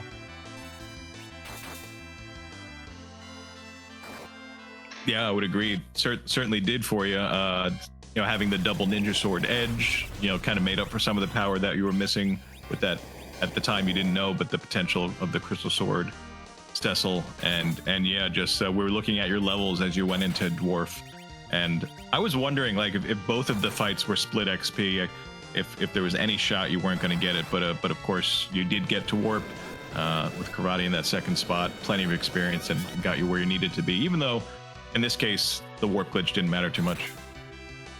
Yeah, I mean, sometimes it's going to miss, and it doesn't feel great because I think both key items and the character were all misses, but I feel like every runner is going to do that as part of their underground sweep, so it's not like you're really losing time on a relative basis. No, in fact, I think we got a Bahamut from the Warp glitch, which I think you deleted pretty late into the seed. Yeah, I'm usually pretty good at not running into inventory boss, but I looted a few extra chests just because of how things kind of worked out, and I needed the money to buy the Bacchus at the end, but it ran me into some issues I don't normally hit. So it was just, don't need that, delete, quick as possible. Yeah. Well, no, it didn't hurt you in the end. The Baron key is sort of, you got that from, you know what, I completely forgot on where the Baron key it came from, but that sort of led you on the path to getting pretty much the majority of the objectives. It was from the tower, lower Tower of Babel. You saw the tower, the all gauntlet at the top, or when you went down. Was you just waiting for that tower key to go? Yeah, my general approach on that is, as long as I'm doing checks that I'm definitely doing before I go to the moon anyways, I'm going to wait on it until I potentially get a tower key. Now, as it turns out, since that was darkness, as soon as I get that, I'm like, okay, rando is in play now, because I'm happy with the checks I've done, I'm happy with how I've executed them, but it could just as easily be everything's on the moon except for the tower key, and I went down this big long rabbit hole for a 7th objective I didn't need. Thankfully, I mean, I don't know where the Twin Harp was, but it doesn't seem like it was somewhere super convenient. Otherwise, I probably would have had a different outcome.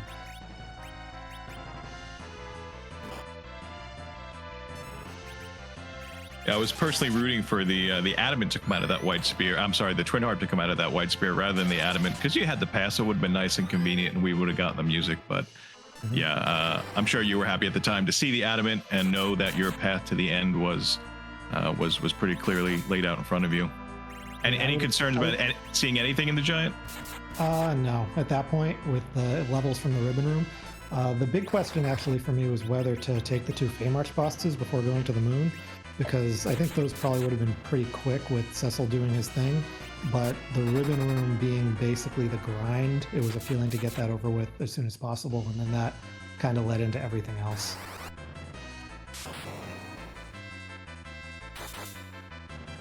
Yeah, we saw your opponent tackle those Feymarch bosses, and you're right. I mean, yeah, they were very quick, but they led to nothing. I think it was Artemis arrows and the assassin dagger from the Queen spot. So not the most exciting rewards. So we probably played pretty similar seeds, because I think the time difference is about how long it would take to do those 2.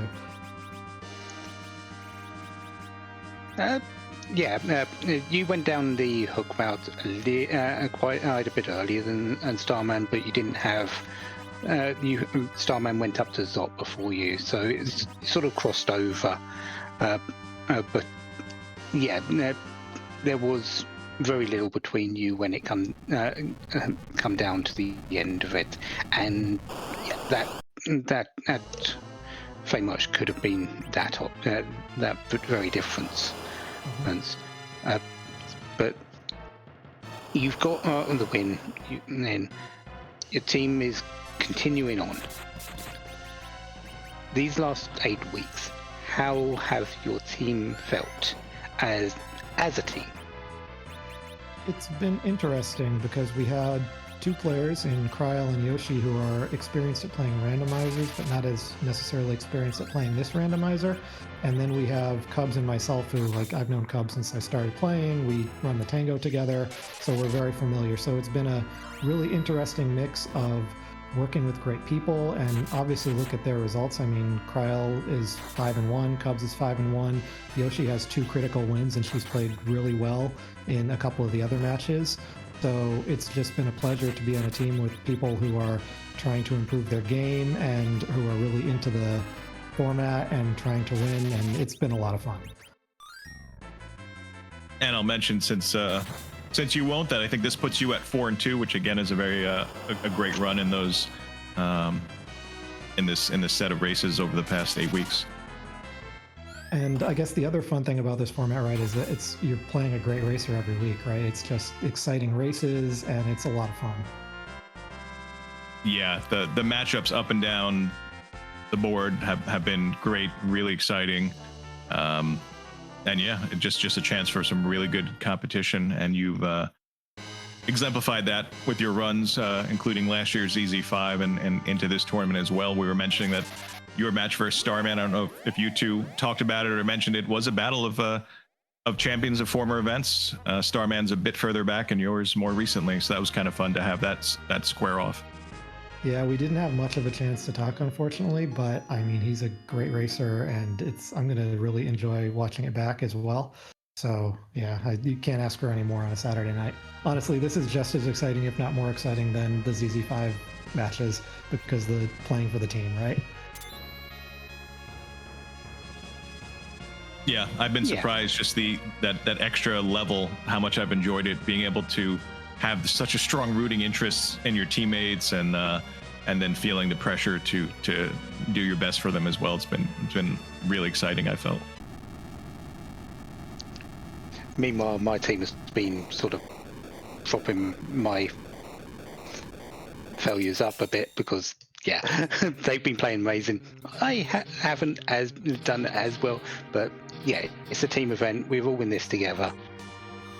We've had some fun, and I'm pretty sure your team has as well. So, congratulations. We will see you likely again in a couple of weeks. Thank you so much. Thanks, Scala, for running the show. Thank you to whichever of Darth and Dubward was stuck tracking us. And thanks, of course, to Cords and Poydrak for talking. Like I said, I'm looking forward to watching it back. Thanks again, GG, and congrats. Enjoy the rest of your evening, Kyrios. Thank you so much. Have a great night.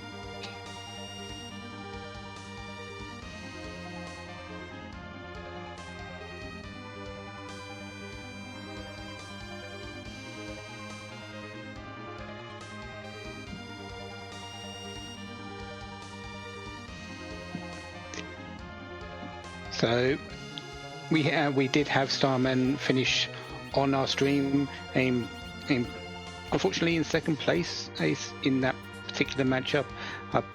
We're going to be seeing if Starman is going to come in, but that is completely up to them. So if they join up, we'll see soon. For the moment, we still do have another race on our hands. Professor Renderer versus Leggy Starscream is still just as important as the other one in terms of a race, but not maybe not for position, but for pride and for fun. For sure, yeah. Every time, at least from my perspective, and I'm sure many other runners, a win is absolutely more fun than a loss. But even just playing a seed, I've been playing this game basically since early 2020. A lot of you longer than me, some not as long. It's just every time I run a seed, I have fun, whether it's a competition or just one for practice or casually. It's just an amazing job that the dev team has done putting together this game with so many possibilities built on the framework of FF4. Yeah, I've been looking into the actual combinations of flags since the very get-go, and I have not yet found an end to the customization that I have used. It is that deep, and it's amazing. It is absolutely amazing that I've been doing this for 5 years, and I haven't found an end to it yet. I'm assuming you have business cards and they say Poydrak Flagsmith as your profession. I don't. Maybe I should make them. Yeah. I remember as a newer runner, your event, the Sunday Slapdash, was absolutely one of my favorites because it gave me an opportunity to kind of play with a wide variety of flags each week. So I'm definitely indebted to you for that experience. And we do have a seed of the week, which I do sort of help craft, and yeah, I've been doing that for 3 years, and that's another example of I have not found a way to stop this randomization yet, and I likely won't stop until I find one, which I may never do. Maybe here for another 7 years. Oh well, that's fine. Doesn't sound like you're complaining. I'm not. Back to the real people that matter. Yep. Professor Render and Leggy Starscream. Leggy Starscream has found the adamant and rock, and did exit and head to the giant Babel. Oh, Professor Renderer is on a second attempt against Ogopogo, has really caught up with Leggy, considering how late he was going into the underground. At this stage, they're very close together. Yeah, glancing at the key items, looks like Leggy is up that Baron basement check because she has the pan and she did that turn in. Render hasn't quite done that yet. I suppose there's a potential that maybe Render finds his way to the harp first. I didn't catch where that was in either of the spoiler logs. I unfortunately didn't see that either, but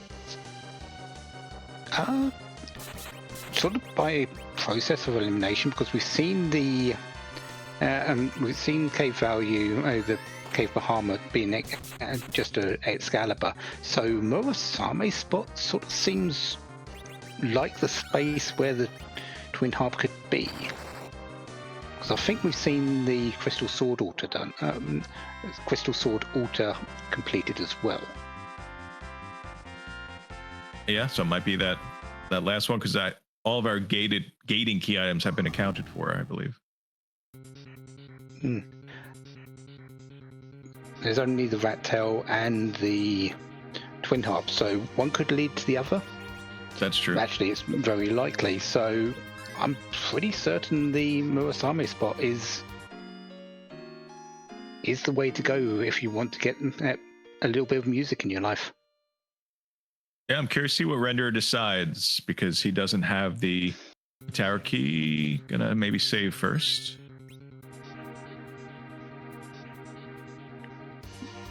So Leggy is on the way up to that Kanyatso. Then likely will be heading down to go and forge, do the tower, do the super cannon. And since she did do the All Gauntlet much earlier in terms of routing than anyone else apart from Professor Renderer. But yeah,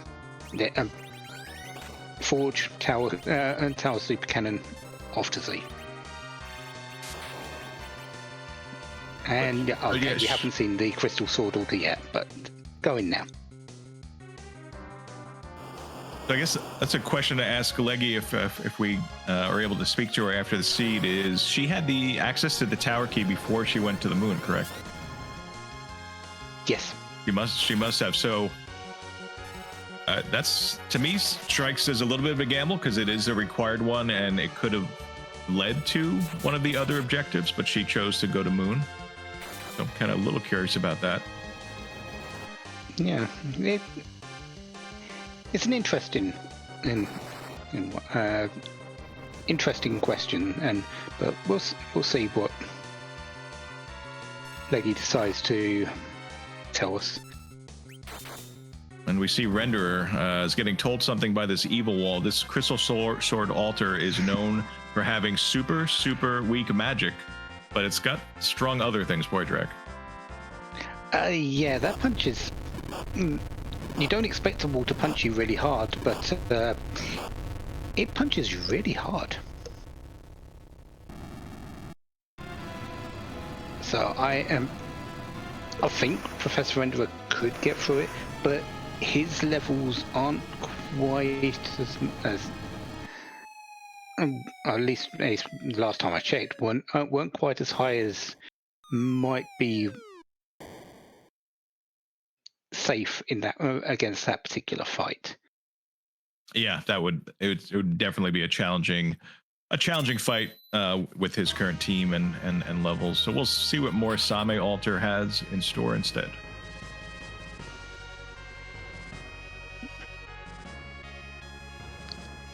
Leggy is landing the big well. One of the good things about having a hook route and then finding tails afterwards is that when you swap over, you leave the Falcon right there, and yeah, you can go around in the big world, but the Falcon is slightly faster to get on and off. And yeah, and you can't go underground with it. So having it right there to just get into and go, rather than having to travel all the way back over to Mysidia, get off, get into the get into the Enterprise to move on, it helps. Yeah, when I find that in situations like this where you know you have like one last little task to complete, when you take that whale flight, it always seems slow to me. I'm so anxious to complete the seed, especially if I'm in a race. That I like that point you make about the easy airship access. The opposite of easy, though, Renderer going from the wall at Crystal Sword to Antline here at Morisame. I did spy there's at least one Moonveil in Renderer's inventory, which could be useful for specifically that wall, but even for this fight would have its uses. So we'll see if that gets used. Yeah, Antlion loves to sort of just spend time on the moon, which you wouldn't expect it, but I don't know how he gets up here, but when he's up here, he is a danger in pretty much every single spot, because his punches, his hits are really hard up here, and that's really all he does. And he likes to counter everything that you, every attack that you do.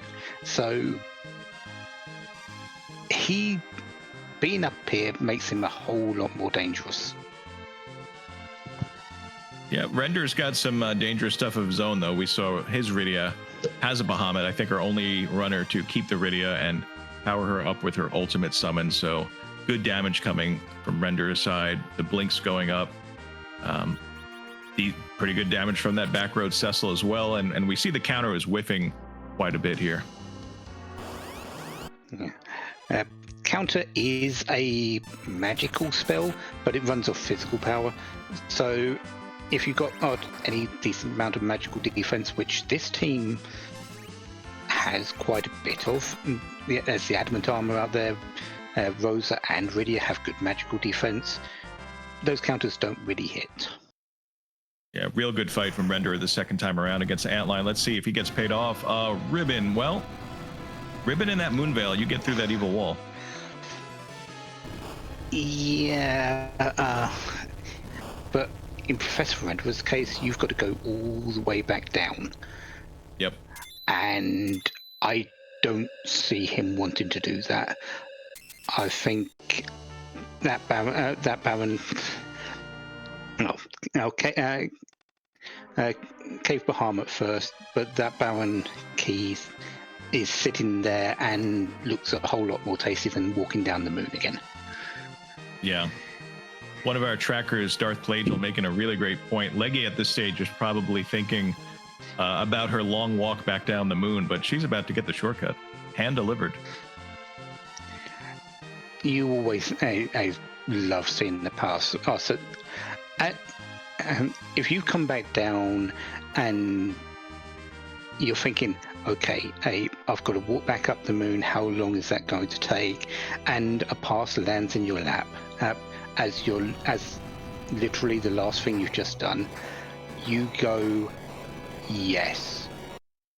Not only do you Thank go, yes, you for being right when you needed me to. Exactly. If you're standing around Leggy right now, back away, because she's going to be fist pumping. Boom, pass. Yeah, and there is no hesitation. Leggy is going into Troya right now. Sort of, she's likely looking at the team, going, "Is this good enough? Yes, I'm gone," because this team is good enough. We've already seen it on Starman's side, on Kyrios' side. There is not much difference. Scala and Maybe. her in the partnership with the random generator was very generous tonight with the power. Oh yeah, lots of power for the that's out here, and our runners have made perfect use of it.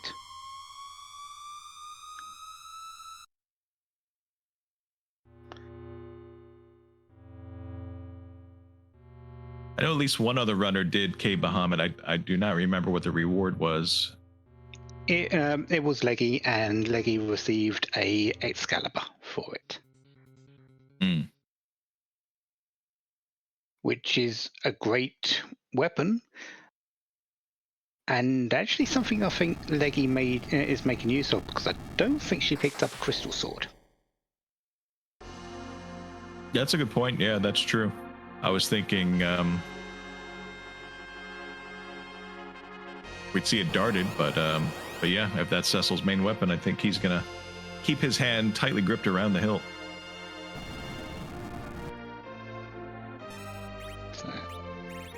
So almost once more. Well, going to be pointing at Yarn. It's going to be pointing at our hero this time. Maybe that's a friendly point of acknowledgement. Hey, you're the hero. I'm the big bad. Let's go up against each other and see what happens. Yang wins. Yeah. Yang and his friends win. I don't think Yang solo wins, but Yang and his friends will definitely prevail. It's not too far for Yang solo winning. We got a God Hand as the Super Smith item because of Yang hero from Kakol. That's a lot of power in itself. With Yang's amazing strength. Yeah, that's 3,500 damage. Yang could very well do Yang things. Yep, all three Zerks up already. Direct cast nuke to nerf the first Big Bang, landing on Cecil. Cecil is going to be absolutely fine. Just enough HP to survive this Big Bang for sure. Yeah, nerfing a Big Bang does only bring it down to a maximum of 1,200 damage. And since Cecil is on 1,300 and has a crystal and has a adamant armor, most likely, yeah, he's fine. And Rosa's just going to top everyone up, and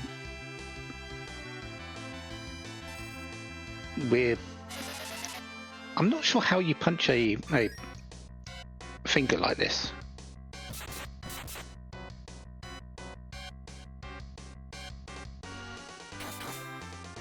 Yeah, I guess when the... Yeah, I'm being told not to think too hard about it, but that's making me think harder. Yeah, I found that had the exact opposite effect, because now I'm just thinking when the finger is basically almost as big as your entire body, maybe it's not so difficult. Maybe it's an easy target. Maybe it is. But yep, no doubt here. Yeah, everyone's really healthy. We're doing something close to 16 to 18,000 damage per round. Maybe a little bit less, but high end is still all up there. Yeah, that is buckets and buckets of damage raining down on a white gloved hand. Yeah, and even when the that was an unnerfed Big Bang and quite a bit more powerful, but Rosa's right there, being able to just keep everyone topped up. So this black hole is a little bit awkward, but I don't think it's going to be stopping too much. Yeah, we're in the final phase now. Just giving Cursor Miss a little bit extra time on the big stage. That's all that's going to accomplish.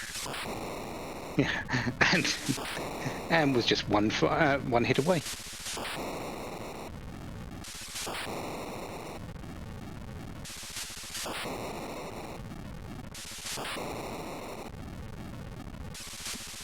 So, like to wish Leggy congrats and GG on her finish, winning her 1v1 race versus Professor Render. But before we talk to Leggy, I believe we're going to get our runner-up in the top race of the evening. Starman will be joining us.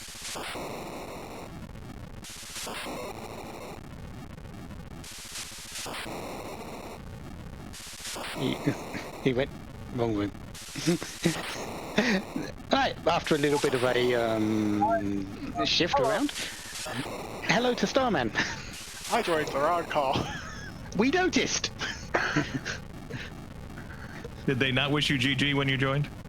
I got a little distracted, and I had to get up for a bit, so I clicked on the first call I saw that had people. Hi, everybody. Hi, Starman. Well, I think the first thing to say is, unfortunate you didn't win, but how? Why didn't you take the edge? That's the only question I've got in my mind. Why didn't you take the edge? Because I didn't think I was going to appreciably make things faster.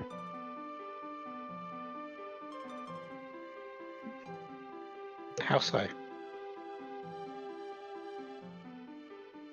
Just curious. How so on that? What was your thinking around it?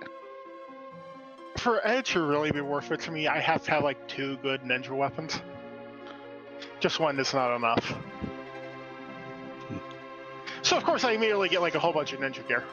Yeah, we saw you pick up the ninja sword from the treasury, then found the ninja himself, and is like, reset, run away. It's like we were literally in shock a little bit. I checked Edge very early, as soon as I got the package. I saw Edge there, and then get like stuff for the treasure to open the treasury until later.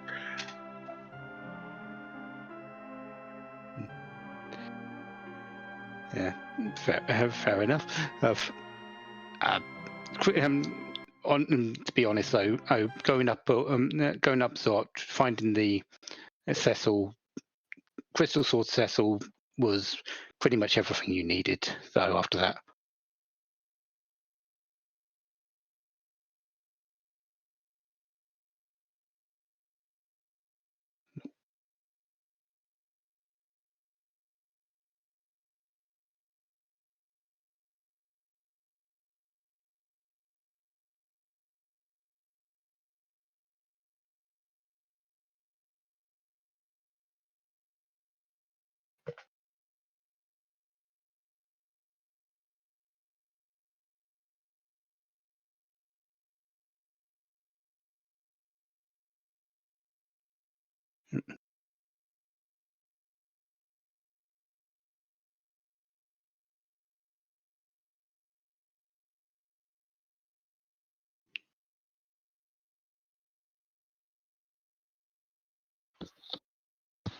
yeah.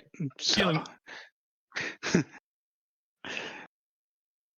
sorry about that. So the Crystal Sword Cecil that you picked up from Zort after getting him as a paladin was everything you needed. After that, though, wasn't it? Yeah, that was basically it. So, Corks? Hi, are we back? Yep, we're back. Yep.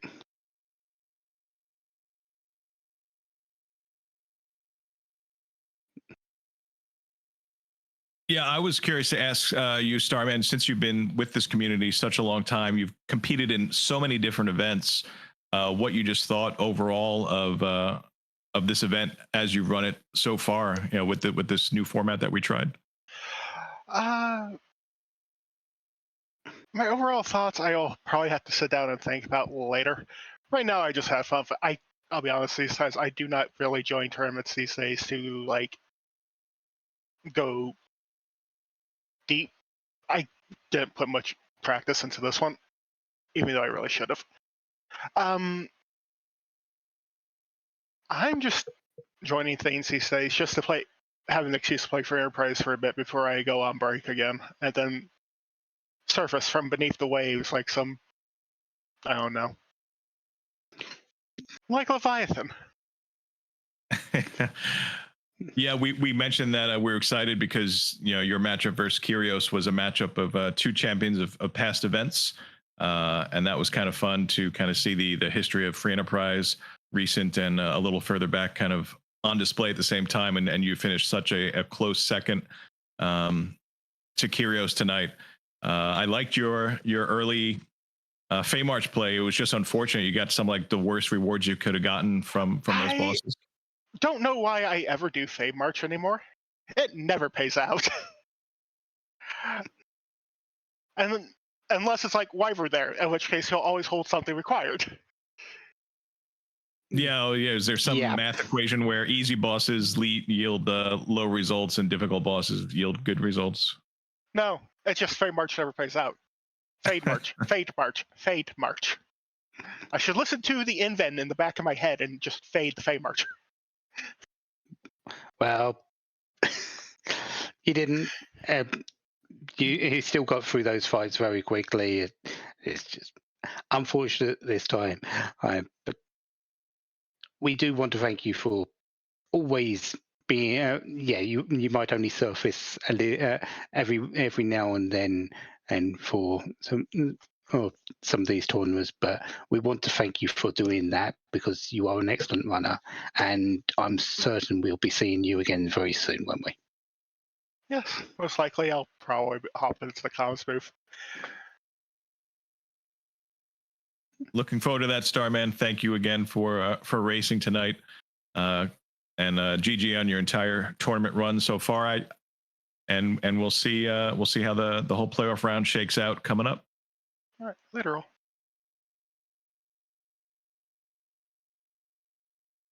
That was our runner-up from the Kyrios versus Starman race, and you can see again just how close of a race that was from the time on the screen. And we're now joined by the winner from the race that was on the lower half of your screen. Our winner, Leggy Starscream. Congrats and GG, Leggy.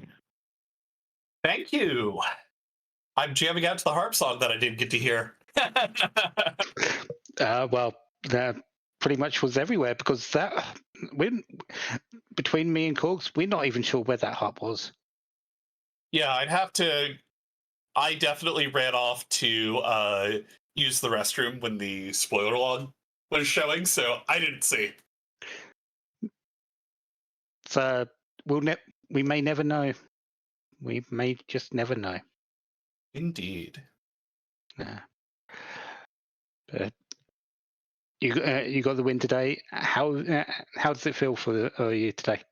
Hey. It's a nice high note to end the tournament on. Obviously, as I've said in interviews before, our team went into, for a fun time, not a long time. All of us were just here to hang out and play some Free Enterprise with fans.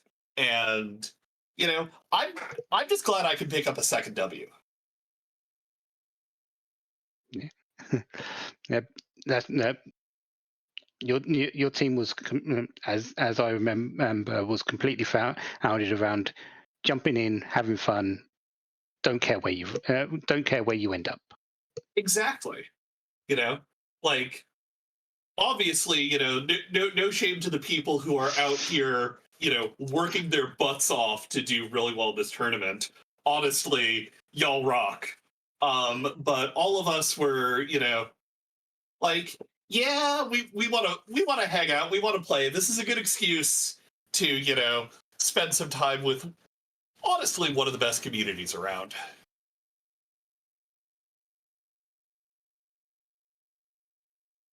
Yeah, there's just so much fun to be had with this game. Win, lose, or draw. We were talking about that earlier. Just the fun and just how well constructed. I think this randomizer is for the sole purpose of having fun, and obviously you and your crew were able to do that. I'll ask you as well, because I asked Starman, and you've been around this community quite a while now. Mm-hmm. Just overall, your impressions on this event after being a part of so many other events, the unique format that we got to experience. Yeah, so I'm someone who is always really motivated by getting a chance to work with friends to do well at things. And so this being a team format was really what initially drew me to the tournament. I was debating whether or not I was going to just sit it out. Like, I've got other games that I've been, focusing on recently. But the fact that it was a team tournament meant that, I got to reach out to several of my favorite people in this community, be like, hey, y'all want to hang out?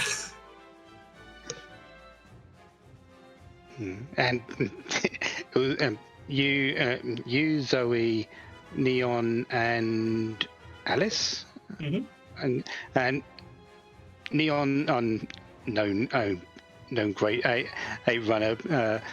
Zoe, absolutely fantastic as well. Alice being completely new to the randomizer itself. I believe only a few actual seeds under their belt before jumping into this tournament, and I'm sure you've had a great time. I'm both teaching and hanging out, as you said. Oh yeah, and like all of us have a whole bunch of friends here in the community. Like, it's just a really good time. Speaking of a really good time, holy frick, that ribbon room. That was with the Odin. Yeah, like, my heart was pounding. I did not think I was going to get through that fight. And then when I do, to find a crystal sword and a Zeus gauntlet, I'm like, oh. Well, that exhal's useless. We was wondering about that. We saw the Zeus gauntlet, but we wasn't too certain about what the other one was. I thought it was a crystal armor. So seeing a crystal sword, because you didn't clear Eblan, so you didn't have the two crystal swords that were in there. Of course it was. Yeah. So having that little upgrade from the Excalibur that you got from the Maker Sisters in Cave Value, yeah, I suppose that would make you happy.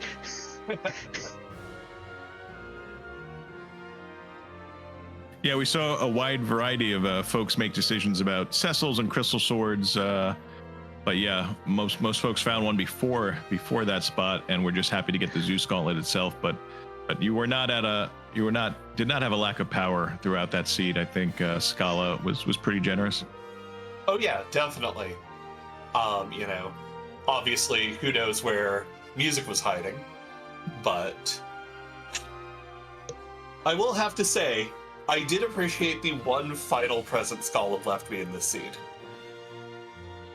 Being Which was...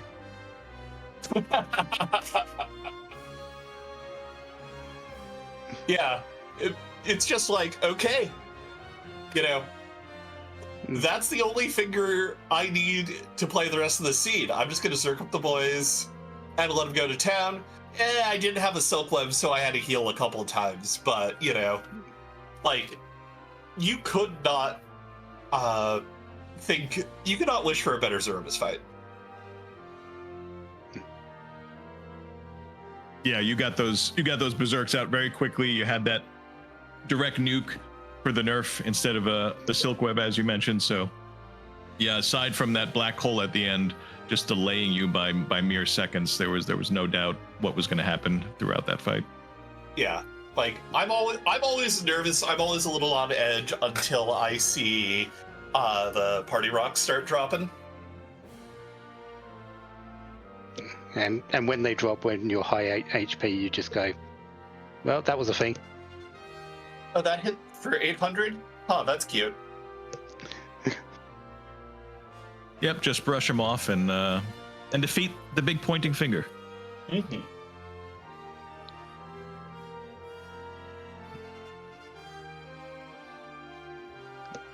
I've got nothing more. Any last things, Cox? No, just wanted to thank you, Leggy, for being a part of this really exciting 4-person restream tonight. 2 distinct races. Been a really fun format, and very happy that you were part of that, and congrats on your win. Thank you. Always a blast. Looking forward to seeing what the future holds. look forward to seeing that future together with you. Thanks, Leggy. Have a great night.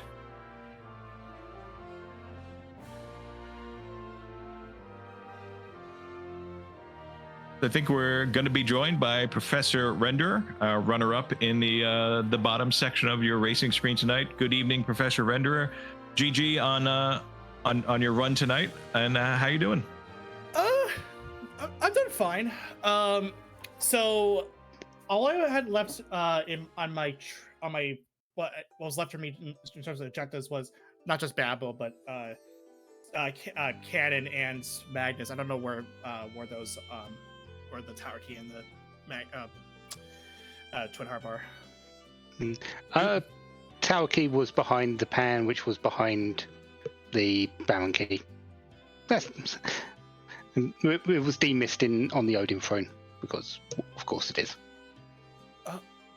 Okay. So that means I would have had to run down with the Baron Key. Okay. Yeah. Okay. Objective leading to objective, leading to things. You know, the typical chains from wonderful places. Yeah, I was hesitant to go down Barra just because of the fact that it's because of the fact I don't. It was so out of the way for me. I had like the moon to worry about as well, and plus I was already feeling a little behind as it was, mainly with stuff like with my the Vow on Mega Sisters taking way longer than it should. I mean, I did get rewarded for it with Cecil, and I believe Darkness Crystal or Legend Sword. Yep. And that was fine. I was willing to take that. Yeah, and then I had imagined a lot of people were slowed down by that vanilla Rubicante. That alone, that was also kind of tricky because there was like no levels at that point, so I had to tough it out, waste a whole lot of time. Yeah, you can. I think it was an hour and 5 minutes that you finally got underground, and that must have just probably felt out a little bit unfortunate for you. Yeah, I don't really think it's a big deal. I was still committed to the fight because really, anything if I had white, I still had there was a Mylon Z that was just a simple speed bump that got in the way. I could just easily get over that, and it just showed that I didn't even save or run back to save that blow. It was very evident that I was like, yeah, I don't really mind that at all. If I die here, the only thing I would have to deal with is a speed bump. But it would also be kind of bad because if I died like towards like the later half of the fight, that probably would be a huge time loss for me to probably come back from. Those are always the bad ones to feel once you've committed so much time to fight and wiping late. I think, correct me if I'm wrong, you, as soon as you went underground, did you immediately climb the tower? You saw the blue robe at the top. Was that your first choice? Yes, that was my first choice. I knew that was Football Gauntlet, so I had chosen to go there because it made sense to me to do. Because I already seen the other blue robe, and that was Water Hag, in a spot that really it was just a time waste as well. With that being the Baron Guards. So I already knew what that was, so I just bolted up there as soon as I got underground. Yeah, I like that decision. And then you mentioned going to the moon instead of Baron because you felt a little bit behind. I think those are pretty good calls to make given how you were feeling about your run. And if Harp and Adamant had been kind of back to back up on the moon, at that point, I think you were still relatively close to where Leggy was. So yeah, I definitely don't fault you with those calls up on the moon. You ran into a couple tough spots on the moon though, and were able to get through. Yeah, the only thing I did skip on was Crystal Sword Altar because at that point that spot alone was enough for me to say no. that's probably not what I'm looking for. If that comes back to bite me, so be it. Because all I had left, because at that point, by the time I had gotten my god hand, I chose to forfeit out because I had calculated I thought in my mind, it's like, okay, I'm looking for these characters, these objectives. What am I missing? And it would be worth it to go waste more time on the stream with me like having 3 objectives behind. So I was like, no. But yeah, I think if the Crystal Sword had the harp, that would have been fine, because I would have been okay at that point. But yeah, all things considered, everything seemed to. There was a lot of hurdles I had to jump through, but still managed to make it out, even if it was still slow. Yeah, I liked your adjustment when you saw that outline at Morisame. Your second fight was so smooth. You did a really nice job on that one. Yeah, that was just very simple. I was like, okay, this is doable. I can totally take this fight. I just gotta hope that Rose doesn't die again. But yeah, but unfortunately, both fights that Rosa was the first one to go. Like, Rosa did die, but the first attack was going to Rosa on the second fight. So I was able to I think recover that. But yeah. It seemed like to me it was mostly haunted, save for the Adam and Rock. Well, one last question, and it your team aim. You've got your team aim is really strong because it's holding up everyone else. Let's put it in that way. You might be the boss, but you're holding everyone else up. How has your team felt as a team? Have you had fun with it? How is the team with how you've all done? Really, the levels were the main concern if I had, but as far as party structure is concerned, I was pretty much all set. Cecil and Edge were just gonna stay on for most of the game, especially Cecil with the Crystal Sword out in Eblan Castle, 2 of them in fact.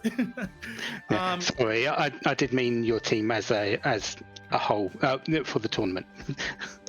Oh, for the team as a tournament. Yeah. It was fine. I think I did okay. I'm sure I may have went winless individually, but I still thought we were mostly here to play for fun. It was something that Zeke was looking to try and get, and some of my friends in, myself included. So we figured that was a fun idea. I elected to join, and I think I did okay. If I see some of these players, they were a lot of fun. I had a lot of there was a lot of challenge involved. I love Potion Party. The Moonveil mixer was a little interesting.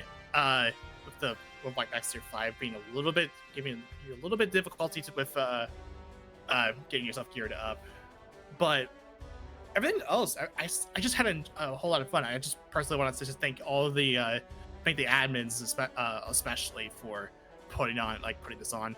It was a lot of fun. We may have won winless as a team, but really we were just here to have fun. That's all it was. Yeah, super happy to hear that you enjoyed yourself through the event, and yeah, I absolutely agree with you with the praise for the admins for putting this event together, and hopefully we get to see you at future FE events. Oh yeah, especially yeah. I'll just go ahead and say it again. Just thank to the commentators, the trackers, the restreamer, and all the and then since this is last week for us, the last especially the admins who put it on, all the volunteers who signed up to do the restreams, and my team is for just getting together, and just luck to all the teams that are going into while we not be heading to the play ourselves. We wish you the best luck.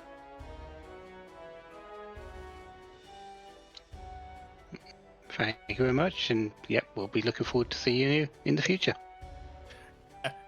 I'm out. Thanks again. It was a lot of fun, and take it easy. Thank you and good night. That was the very gracious Professor Renderer as his tournament run comes to an end. Our evening, though, Poydrak, is not over yet. Do you know where we're going next? Apparently we're going over to the FE channel because we've got more races happening, and we have another twin cast heading our way.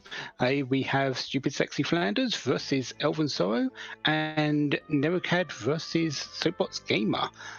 So lots more fun and exciting free enterprise action happening, and please remember, this race has just happened. Please no spoilies, because we do like people who want to watch this back act with who don't know the result to be surprised as when they watch it. So no, don't spoil, please. Have some fun in the next race, and I'm sure we'll be back on RPG Limit Break in with the playoff races, so you'll be able to see more great content. That sounds like a good time to me. Let's head over there. Good night, everyone.